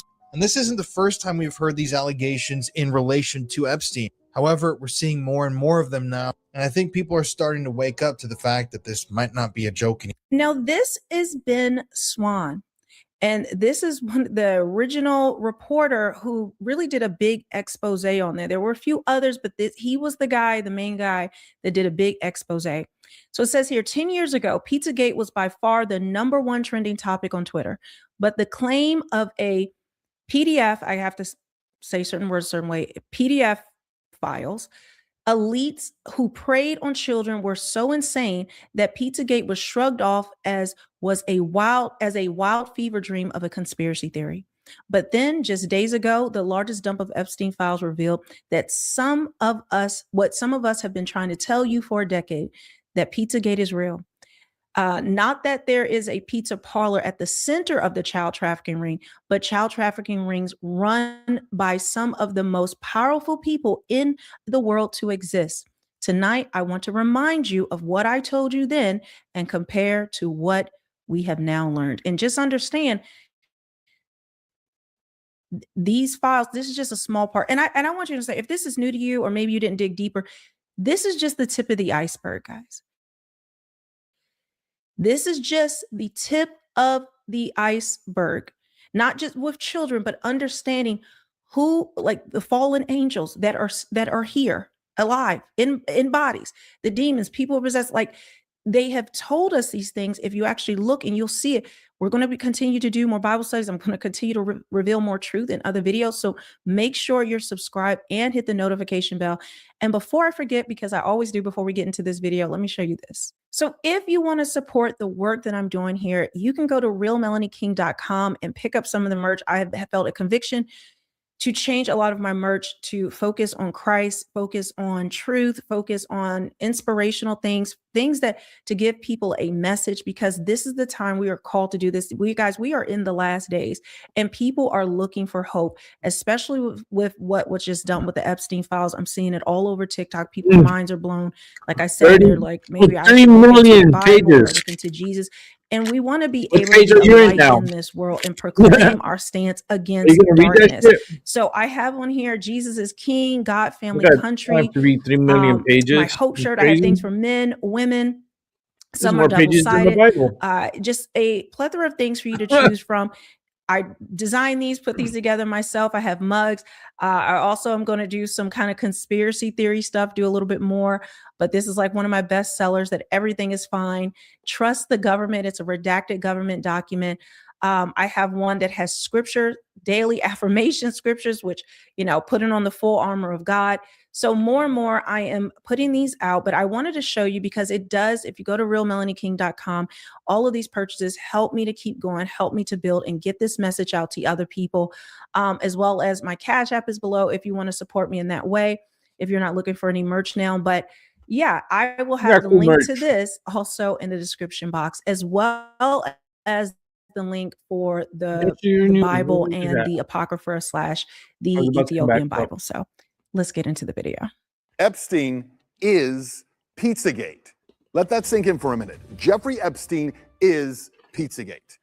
10 years ago, Pizzagate was by far the #1 trending topic on Twitter. Yep. And I got my channel, my videos taken taken down on children. because It was so insane that Pizzagate was shrugged off as a wild fever dream of a conspiracy theory. I was the first mainstream reporter to dare give the facts surrounding Pizzagate. My corporate career was destroyed over it, so what? My professional reputation was obliterated, that wasn't fun. And I wasn't the only one. Anyone who dared to suggest that this might be true was blacklisted, shadow banned, or thrown off of social media. Yep. But then, I was days ago, shadow the banned. largest dump of Epstein files revealed what some of us have been telling you for a decade, that Pizzagate is real. Not that there is a pizza parlor at the center of a child trafficking ring, but that child trafficking rings run by some of the most powerful people in the world do exist. Tonight, I want to remind you of what I told you then and compare that to what we have now learned. Pizzagate. It became a major story weeks ago when an armed man decided to investigate a DC area pizza place for himself. This man right here, he carried a rifle into a pizza parlor and then fired it at the floor. Media is telling you the entire story is a hoax or fake news. But what does that even mean? I spent the last month investigating. So what exactly is Pizzagate? Well, the story that came to be known as Pizzagate did not begin with a rumor, nor was it created by Macedonian sheep farmers, as CNN actually once claimed. It began with WikiLeaks, authentic, verified emails taken from the phone of the chairman of Hillary Clinton's presidential campaign, John Podesta. Those emails were real. In all these years, by the way, no one has actually disputed that. Inside those emails were communications that struck a lot of people, not just online commentators, but researchers and former law enforcement, as unusual to say the least. References to pizza and to pizza handkerchiefs and to maps, to private gatherings involving powerful people, some very bizarre stuff. In fact, the first people to draw attention to those emails were a group of self-proclaimed pedophiles on 4chan and 8chan who claimed that Podesta was using the same terminology that they use to speak in coded language. And in researching those emails, I found a 2010 entry into Urban Dictionary. It's still there, by the way. It confirms that cheese pizza is a commonly coded term for child pornography, CP. I want you to see these images here. These are the images. Notice this one on the end, the triangle. That image signifies something called boy love. The pizza place next door to Comet Ping Pong Pizza, Besta Pizza, well, this was their logo until only a few weeks ago. Clearly, you can see that the Besta logo actually contains the same image, I'm going to show you again, as that boy lover image. Interestingly, after Pizzagate investigators pointed this out, Besta Pizza changed their logo, and there it is now. They removed the triangle. Yeah, 10 years ago, I was called a dangerous conspiracy theorist and a madman for claiming that pedophiles and possibly even pedophile elites might use coded language, even though it was online pedophiles who said that's exactly what they do.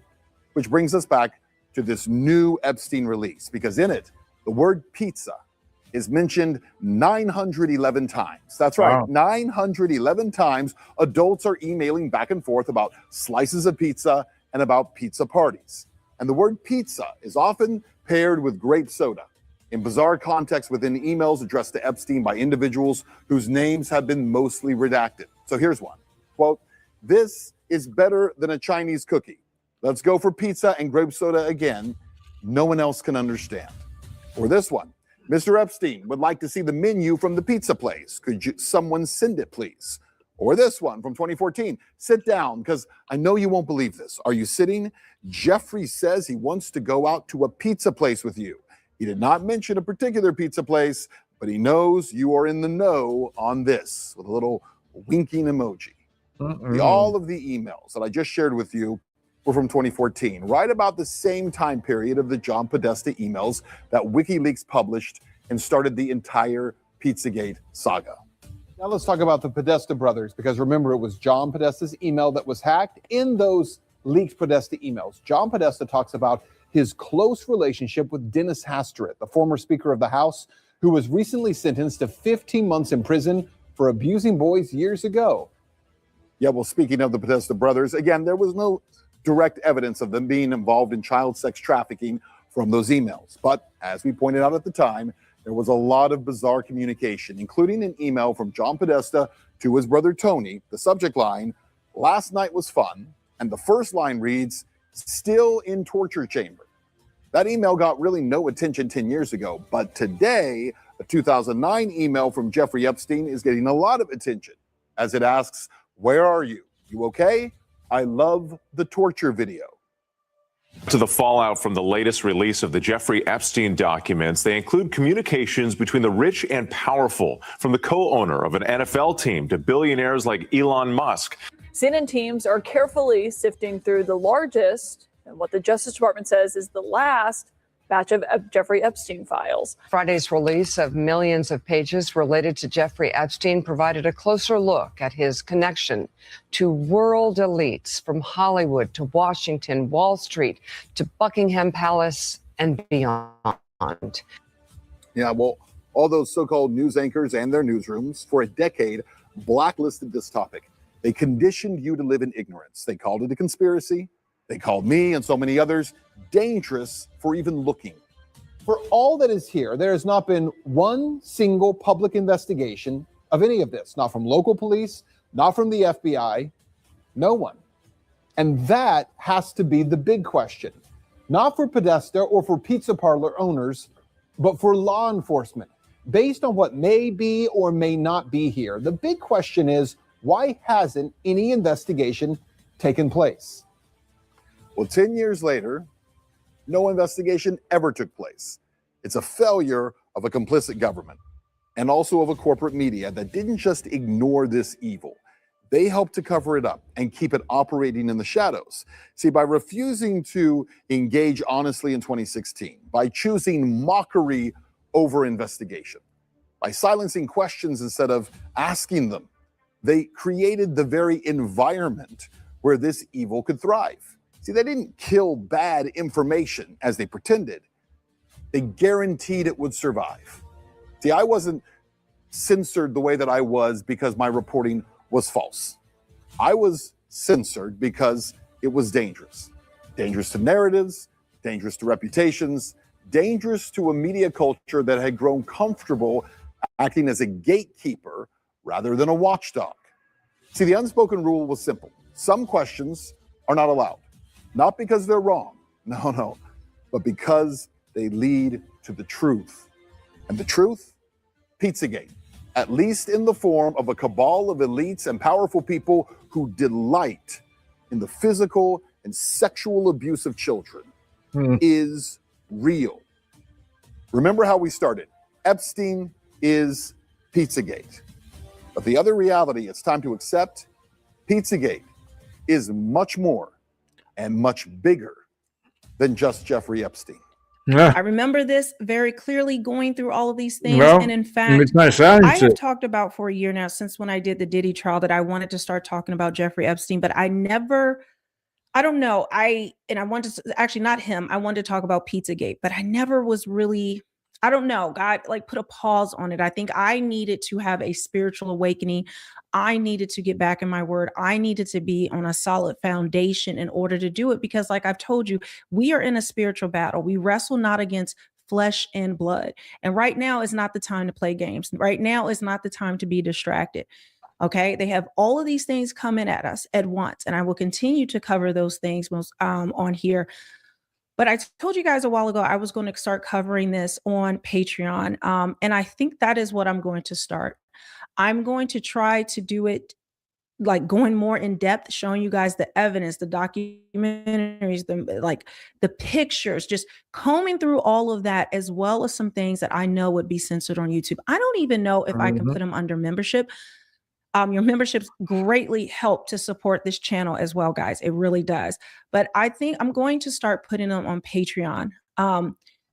So if you are interested in actually combing through the real information from that, and really just building up your faith and just us uncovering things again, not just this, okay? It won't be just about this stuff, but really getting into the heart of the wickedness that is going on and helping us to see the signs and wonders of Jesus Christ's return. I will always bring it back to the Bible, always encourage people to know and understand that God is he is in control. People have free will, but understand that anything, people say all the time, if God is real, why would he let bad things happen? Well, then you don't know the word of God, because God has said that the ruler of this world, the God of this world, is Satan, because of man has fallen and we have free will and we choose to sin. We are born into sin. It is only by believing in Jesus Christ that he paid the price, that he was the last sacrifice, just like they're making sacrifices of their children. He sacrificed his son to pay the price for our sins. Do you see how that correlates? Are you understanding? See, the false God has you sacrificing your children. No. And that's also through Planned Parenthood, which, if you don't know, the symbol in Planned Parenthood is actually one of the eyes of Moloch. A lot of people don't know that. But understand, God sent his only begotten son to die on the cross for our sins so that we are saved from this damnation, because the only place that these people are going, and they're not all people, a lot of them are demons and Nephilim and fallen angels, are to the lake of fire. To the lake of fire. And you will be there too if you do not believe in Jesus Christ. You may not be doing all of this, but it's just sin. We are born into sin. We must be redeemed by the blood of the Lamb, the last sacrifice, which is Jesus Christ. So again, I am going to have the links to all of this below. If you want to start diving deep on Patreon with me, I will be doing that, supporting the channel. That really helps me out. With that, I will see you guys very soon. It's pretty good. That was really awesome. Let's keep it moving. The last two shows is reserved for Tyson de la Cruz, so let's watch. Does not matter if you are undocumented or a citizen. All it takes is being in the wrong place at the wrong time. America, Arizona Democrats are having a complete meltdown because federal agents arrested people using fake IDs, stolen social security numbers to work at Zips Sports Grill. Over 35 people ICE says were here illegally arrested. A statement from ICE says the focus of the investigation includes unlawful employment of illegal immigrants, identity theft, and document fraud. Wrong place, wrong time? No, try wrong country, wrong documents, wrong identity. But according to Arizona Democrats, ICE is the problem. Men are accused of assaulting police and impeding federal law enforcement, and they have been arrested. Now they're facing felony charges, and Democrats are calling this an authoritarian takeover.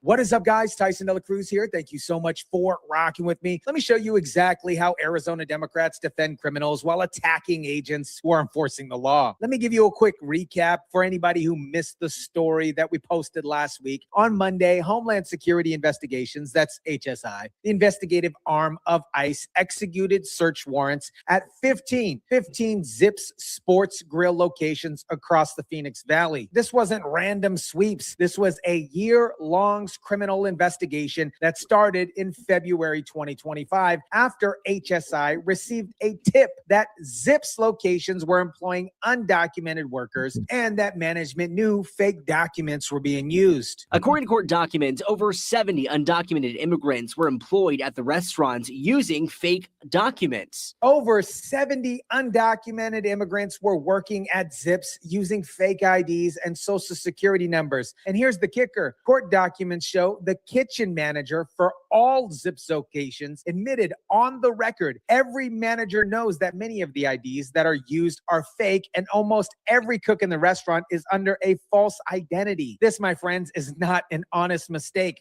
Management knew, and they looked the other way, and they kept hiring people using stolen identities. They claim some Zips employees were in the country illegally, using fake names and social security numbers on I-9 forms and checking the box claiming U.S. citizenship. They were filling out I-9 forms, that's the federal employment verification form, using fake names, fake social security numbers, and checking the box claiming U.S. citizenship. That's not just immigration violation. That is identity theft, my friends, and document fraud. Those are federal crimes. Now, let me show you just how organized this fraud operation really was, because this wasn't individuals making mistakes. This was a coordinated scheme. During the searches, investigators say multiple employees admitted to using false documents and names to get hired.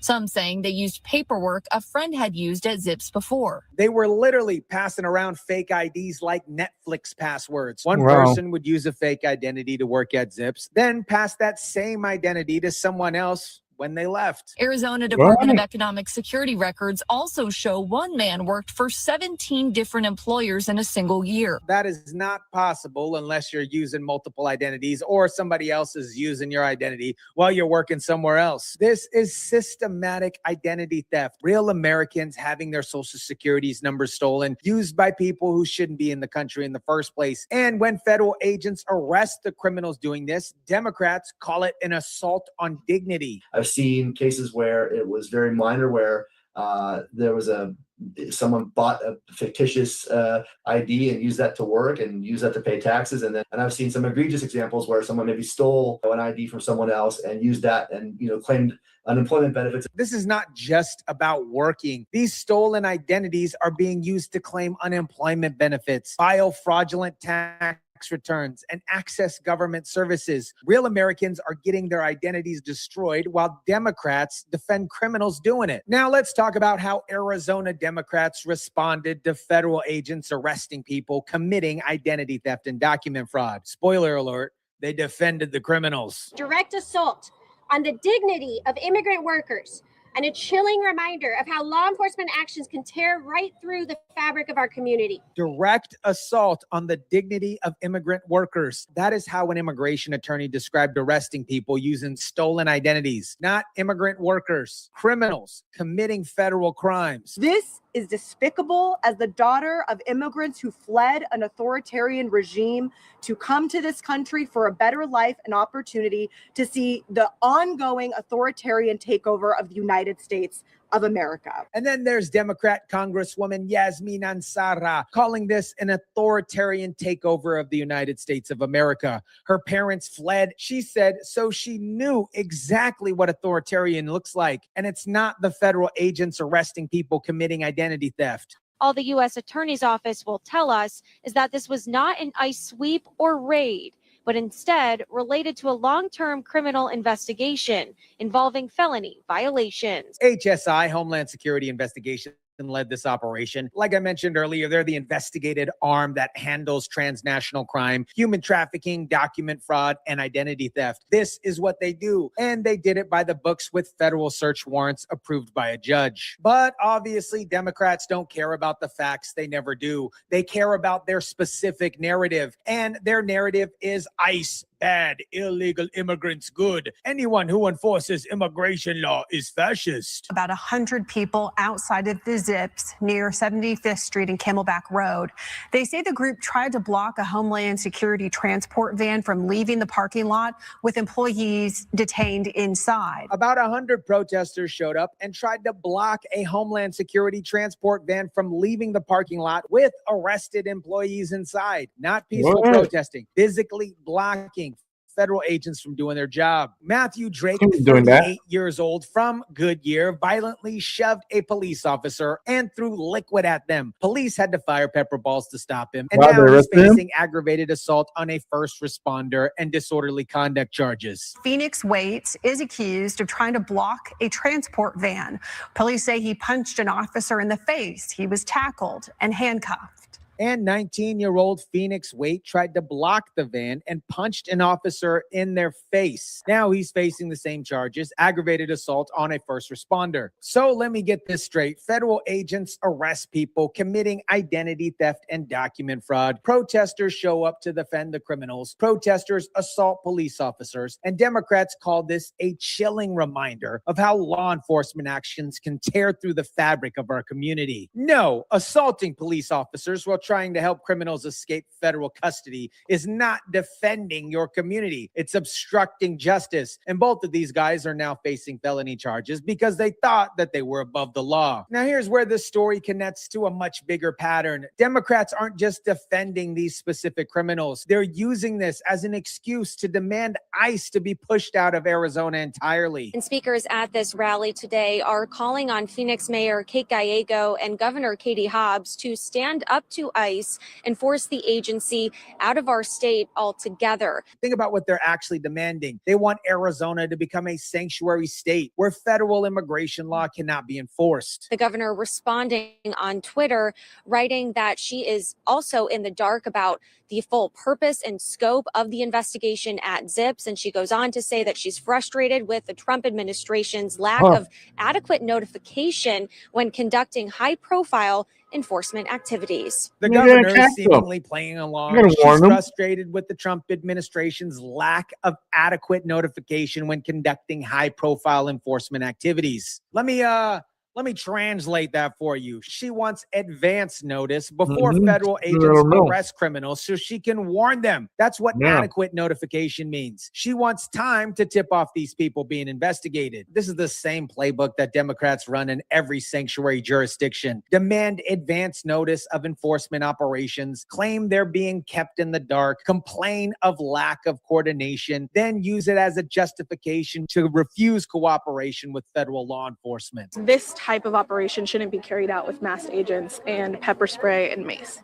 And listen to this protester. This type of operation should be carried out with masked agents and pepper spray and mace. You know why agents wear masks? Because protesters were filming them and posting their faces online and targeting them and doxing them. You know why they use pepper spray? Because protesters are assaulting officers and trying to free criminals from custody. Now let's talk about Zips management, because this is where the criminal conspiracy really comes together. Diego Gonzalez Rosales, the kitchen manager for all Zips locations, is charged with multiple counts, including a pattern and practice of knowingly employing unauthorized immigrants and knowingly making false attestations on a Form I-9. That means he knew the documents were fake and he certified them anyways. Gonzalez-Rosales stating on the record, every manager knows many of the IDs that are used are fake, and almost every cook in the restaurant is under a false identity. So this wasn't one rogue manager. This was a company-wide policy. Every manager knew. They all looked the other way. They kept hiring people using stolen identities because it was cheaper than hiring legal workers. Zip's representative, who says with an ongoing investigation, they couldn't answer our questions. The company saying they are fully cooperating. And now Zips is claiming they're in full cooperation with the investigation, but they won't answer questions about how their employees are doing. They won't explain how 70 plus people were working with fake documents without anybody noticing. They're just hoping it blows over. And here's what you need to understand. This isn't just about Zips. This is happening at a lot of different restaurants, a lot of construction sites, a lot of warehouses and farms across America. And Democrats are protecting the system. If you're coming here to work, you're going to probably do what you can to put yourself in that situation. Going to find a way to do that, whether it's legal or illegal. And I'm not condoning doing it illegally, but I think... Listen to this immigration attorney. If you're coming here to work, you're going to probably do what you can to put yourself in that situation. Basically saying identity theft is understandable because people want to work. No, absolutely not. Identity theft is a federal crime. Stealing somebody's social security number and using it to get a job is not quote unquote understandable. It is criminal. And the victims are real Americans whose identities are getting destroyed. Because the current administration, the Trump administration, exactly, this is one of their biggest priority, which is legal immigration. More of these operations are coming out because the Trump administration has made illegal immigration enforcement a top priority. Good. That's exactly what should happen here. For 4 years under the Joey Biden administration, businesses knew they were hiring illegal workers using fake documents with absolutely zero consequences. ICE was told to stand down. Sanctuary cities protected criminals, and the borders were wide open. Now there's a new sheriff in town, and businesses that knowingly hire people using stolen identities are about to learn that federal law still exists. So what happens to all these people now? The people arrested for immigration violations will likely be placed on deportation proceedings. If they use fake documents and committed identity theft, they'll face federal criminal charges before deportation. The employees who were using this fictitious documentation will likely be criminally charged. And that person is here undocumented, it's very likely they'll end up in deportation proceedings where they can be removed from the country. The kitchen manager, Diego Gonzalez Rosales, is facing multiple federal charges. If convicted, he's looking at years in federal prison for knowingly employing unauthorized immigrants and falsifying federal documents. Zips management will likely face massive fines and potentially criminal charges if prosecutors can prove they had a pattern and practice of knowingly hiring illegal workers. This is the only Zips location back open in the Valley, but the company spokesperson says by the end of the week, all the locations should be back up. But here's my question. Who's going to work there? Because 70 plus of their employees just got arrested for using fake documents. Are they going to all of a sudden hire legal workers this time? Or are they going to keep running the same scam? America, Arizona Democrats just showed you exactly where their priorities are. Federal agents arrested people for identity theft and document fraud. Management admits every manager knew the IDs were fake. And Democrats call it an authoritarian takeover. They're demanding ICE be pushed out of Arizona entirely. They're defending criminals who stole American identities. They're attacking the agents who enforce federal law. And when protesters assault police officers trying to help criminals escape, Democrats call them heroes. This is the pattern in every sanctuary jurisdiction. Protect criminals, attack law enforcement, and pretend enforcing the law is fascism. But the Trump administration isn't playing any games anymore. HSI is doing its job, federal law is being enforced, and businesses that knowingly hire illegal workers using stolen identities are learning that there are consequences. Arizona residents need to ask themselves one simple question. Do you want a state where federal law is enforced, or do you want a sanctuary state where criminals are protected and ICE is banned? Because Democrats have made their choice clear. Let me know what you think about this. Drop it down in the comment section down below. Smash the like button if you kindly would. Share, subscribe, and as always, guys, I'll catch you on the next one. We're going to go to the next one, the last one of the night, Tyson De La Cruz. go ahead and set it up, and let's watch. There were, so many people who came out. There were parents, kids. I saw one kid in a stroller with a little helmet on. America, Portland just had thousands of people march through downtown to the ICE detention facility, not to protest crime, not to demand safer streets, but to defend criminals from deportation. Protesters brought children to the demonstration. And when federal agents used tear gas because adults were trespassing on federal property and refused to leave, go home, look in the mirror, and ask yourselves why you have gassed children. The media blamed ICE for gassing families. The protest took to the streets, marching through downtown Portland, several miles to the facility on Southwest McAdam. And Portland's response: protect the criminals, blame ICE.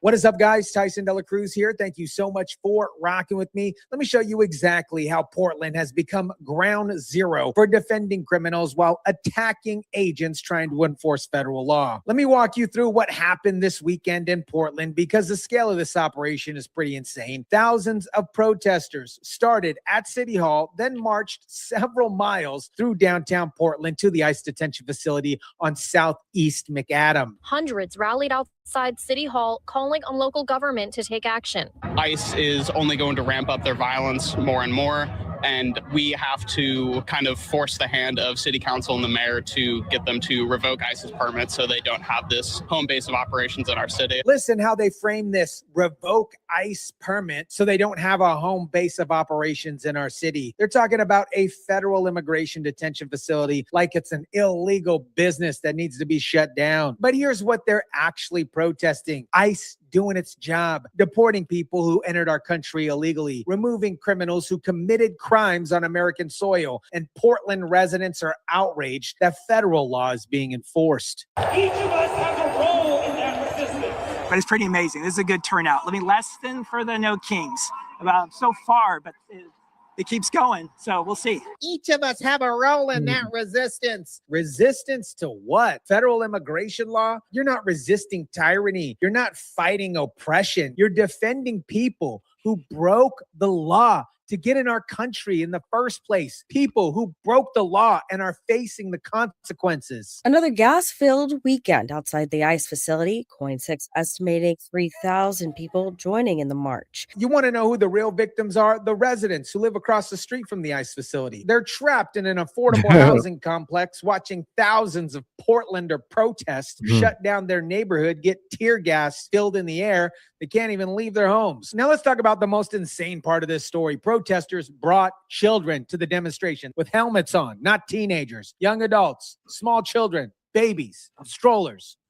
What? I saw one kid in a stroller with a little helmet on, and we were all marching down the street towards the building to protest, and it was like fog had rolled in. A kid in a stroller with a helmet on. Let me repeat that. Whoa. Somebody put a helmet on their baby, put them in a stroller, and brought them to a protest at a federal detention center where they knew that they would be confronted by law enforcement. What? And when federal agents deployed tear gas because protesters were trespassing federal property and refused to leave, the media immediately blames ICE for gassing children. About 8 or 10 of them came out with guns, whatever the kind of guns they have, and flash bombs, and just started throwing them at the crowd, and it was just exploding everywhere. And it was like a war zone, honestly. We felt like we were under attack. We felt like we were under attack. Yeah, You so we went could be there. on federal property. You refused to leave when ordered, and then you act shocked when federal agents use crowd control measures. And we watched people crying, children, old people like me, everyone. You have been there. Awful. These I'll put it people back. who live in affordable housing can't afford to move, and they're being terrorized by protesters who claim to care about vulnerable communities. Let me ask you a question. If you knew that there was going to be confrontation with federal agents, if you knew tear gas might be deployed, why in the world would you bring children? There is only one answer here. You want them to get gas so you can blame ICE. Now let's talk about Portland's Mayor Keith Wilson's response. Thousands of protesters shut down the street, trespassed on federal property, brought children into dangerous situations. The mayor did not condemn the protesters. He obviously condemned ICE. To those who continue to work for ICE, resign. Through your use of violence and the trampling of the Constitution, you have lost all legitimacy and replaced it with shame. To those who continue to make these sickening decisions, go home, look in a mirror, and ask yourselves why you have gassed children. To those who continue to work for ICE, resign. Find another way to serve your country. The mayor of Portland just told federal law enforcement agents that enforcing immigration law is not serving your country. He's saying that deporting criminals and removing people who entered illegally is somehow un-American. We prepared to put the law into action. We're also using documenting today's events and preserving evidence. And then he threatens to use a city ordinance that imposes a fee on detention facilities that use chemical agents. So Portland is going to fine ICE for using tear gas to protect a federal building from trespassers. Let me get this straight. Protesters storm a federal building, refuse to leave, bring children into dangerous situations, and the mayor's response is to fine federal agents for defending the facility. Governor Tina Kotek told DHS to stand down, calling the use of tear gas against families a, quote, horrific abuse of authority. And it's not just the mayor. Governor Tina Kotek told DHS to stand down, calling the use of tear gas a horrific abuse of authority. So the governor, Tina of Oregon, is ordering federal agents to stop enforcing federal law because protesters brought children to a riot. Now, let me show you who the real victims are in this situation, because it's not the protesters. It's the people that live across the street from that ICE facility in that affordable housing complex called Gray's Landing. We have suffered. We are collateral damage. Everyone, there's vets, there's babies, there's old people like me, there's people, Americans that live here. And we don't deserve this. And they're being terrorized by protesters every single weekend. A tear gas canister broke a window on one of the tenants' apartments. The complex is an affordable housing development. Some residents tell me they can't afford to move and want ICE out. So now these people who are already struggling financially, living in affordable housing, have to deal with property damage because protesters decided to bring a riot to their doorstep. I appeal to my neighbors. Let's all stick together and get these people to move.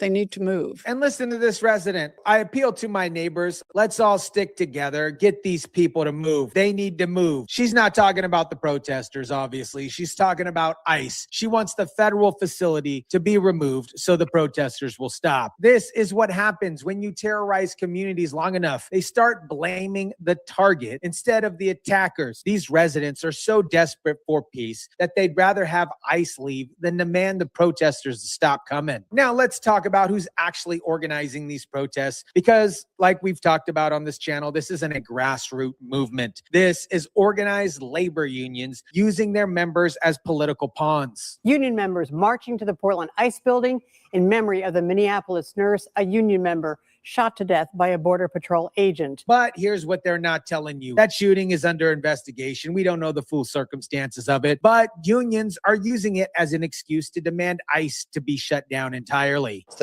one of the biggest shows of union solidarity that I think I've ever seen in Oregon history. So unions are celebrating their ability to mobilize thousands of people to defend criminals from deportation. That's what they're proud of. And we just have to now update our risk profiles. Now we know that if you have a peaceful march during the middle of the day, the federal government might shoot you with chemical agents. And listen to this union leader. Now we know if you have a peaceful march during the middle of the day, the federal government might shoot you with chemical agents. What? You marched to a federal facility, went onto federal property, refused to leave. That is not a peaceful march.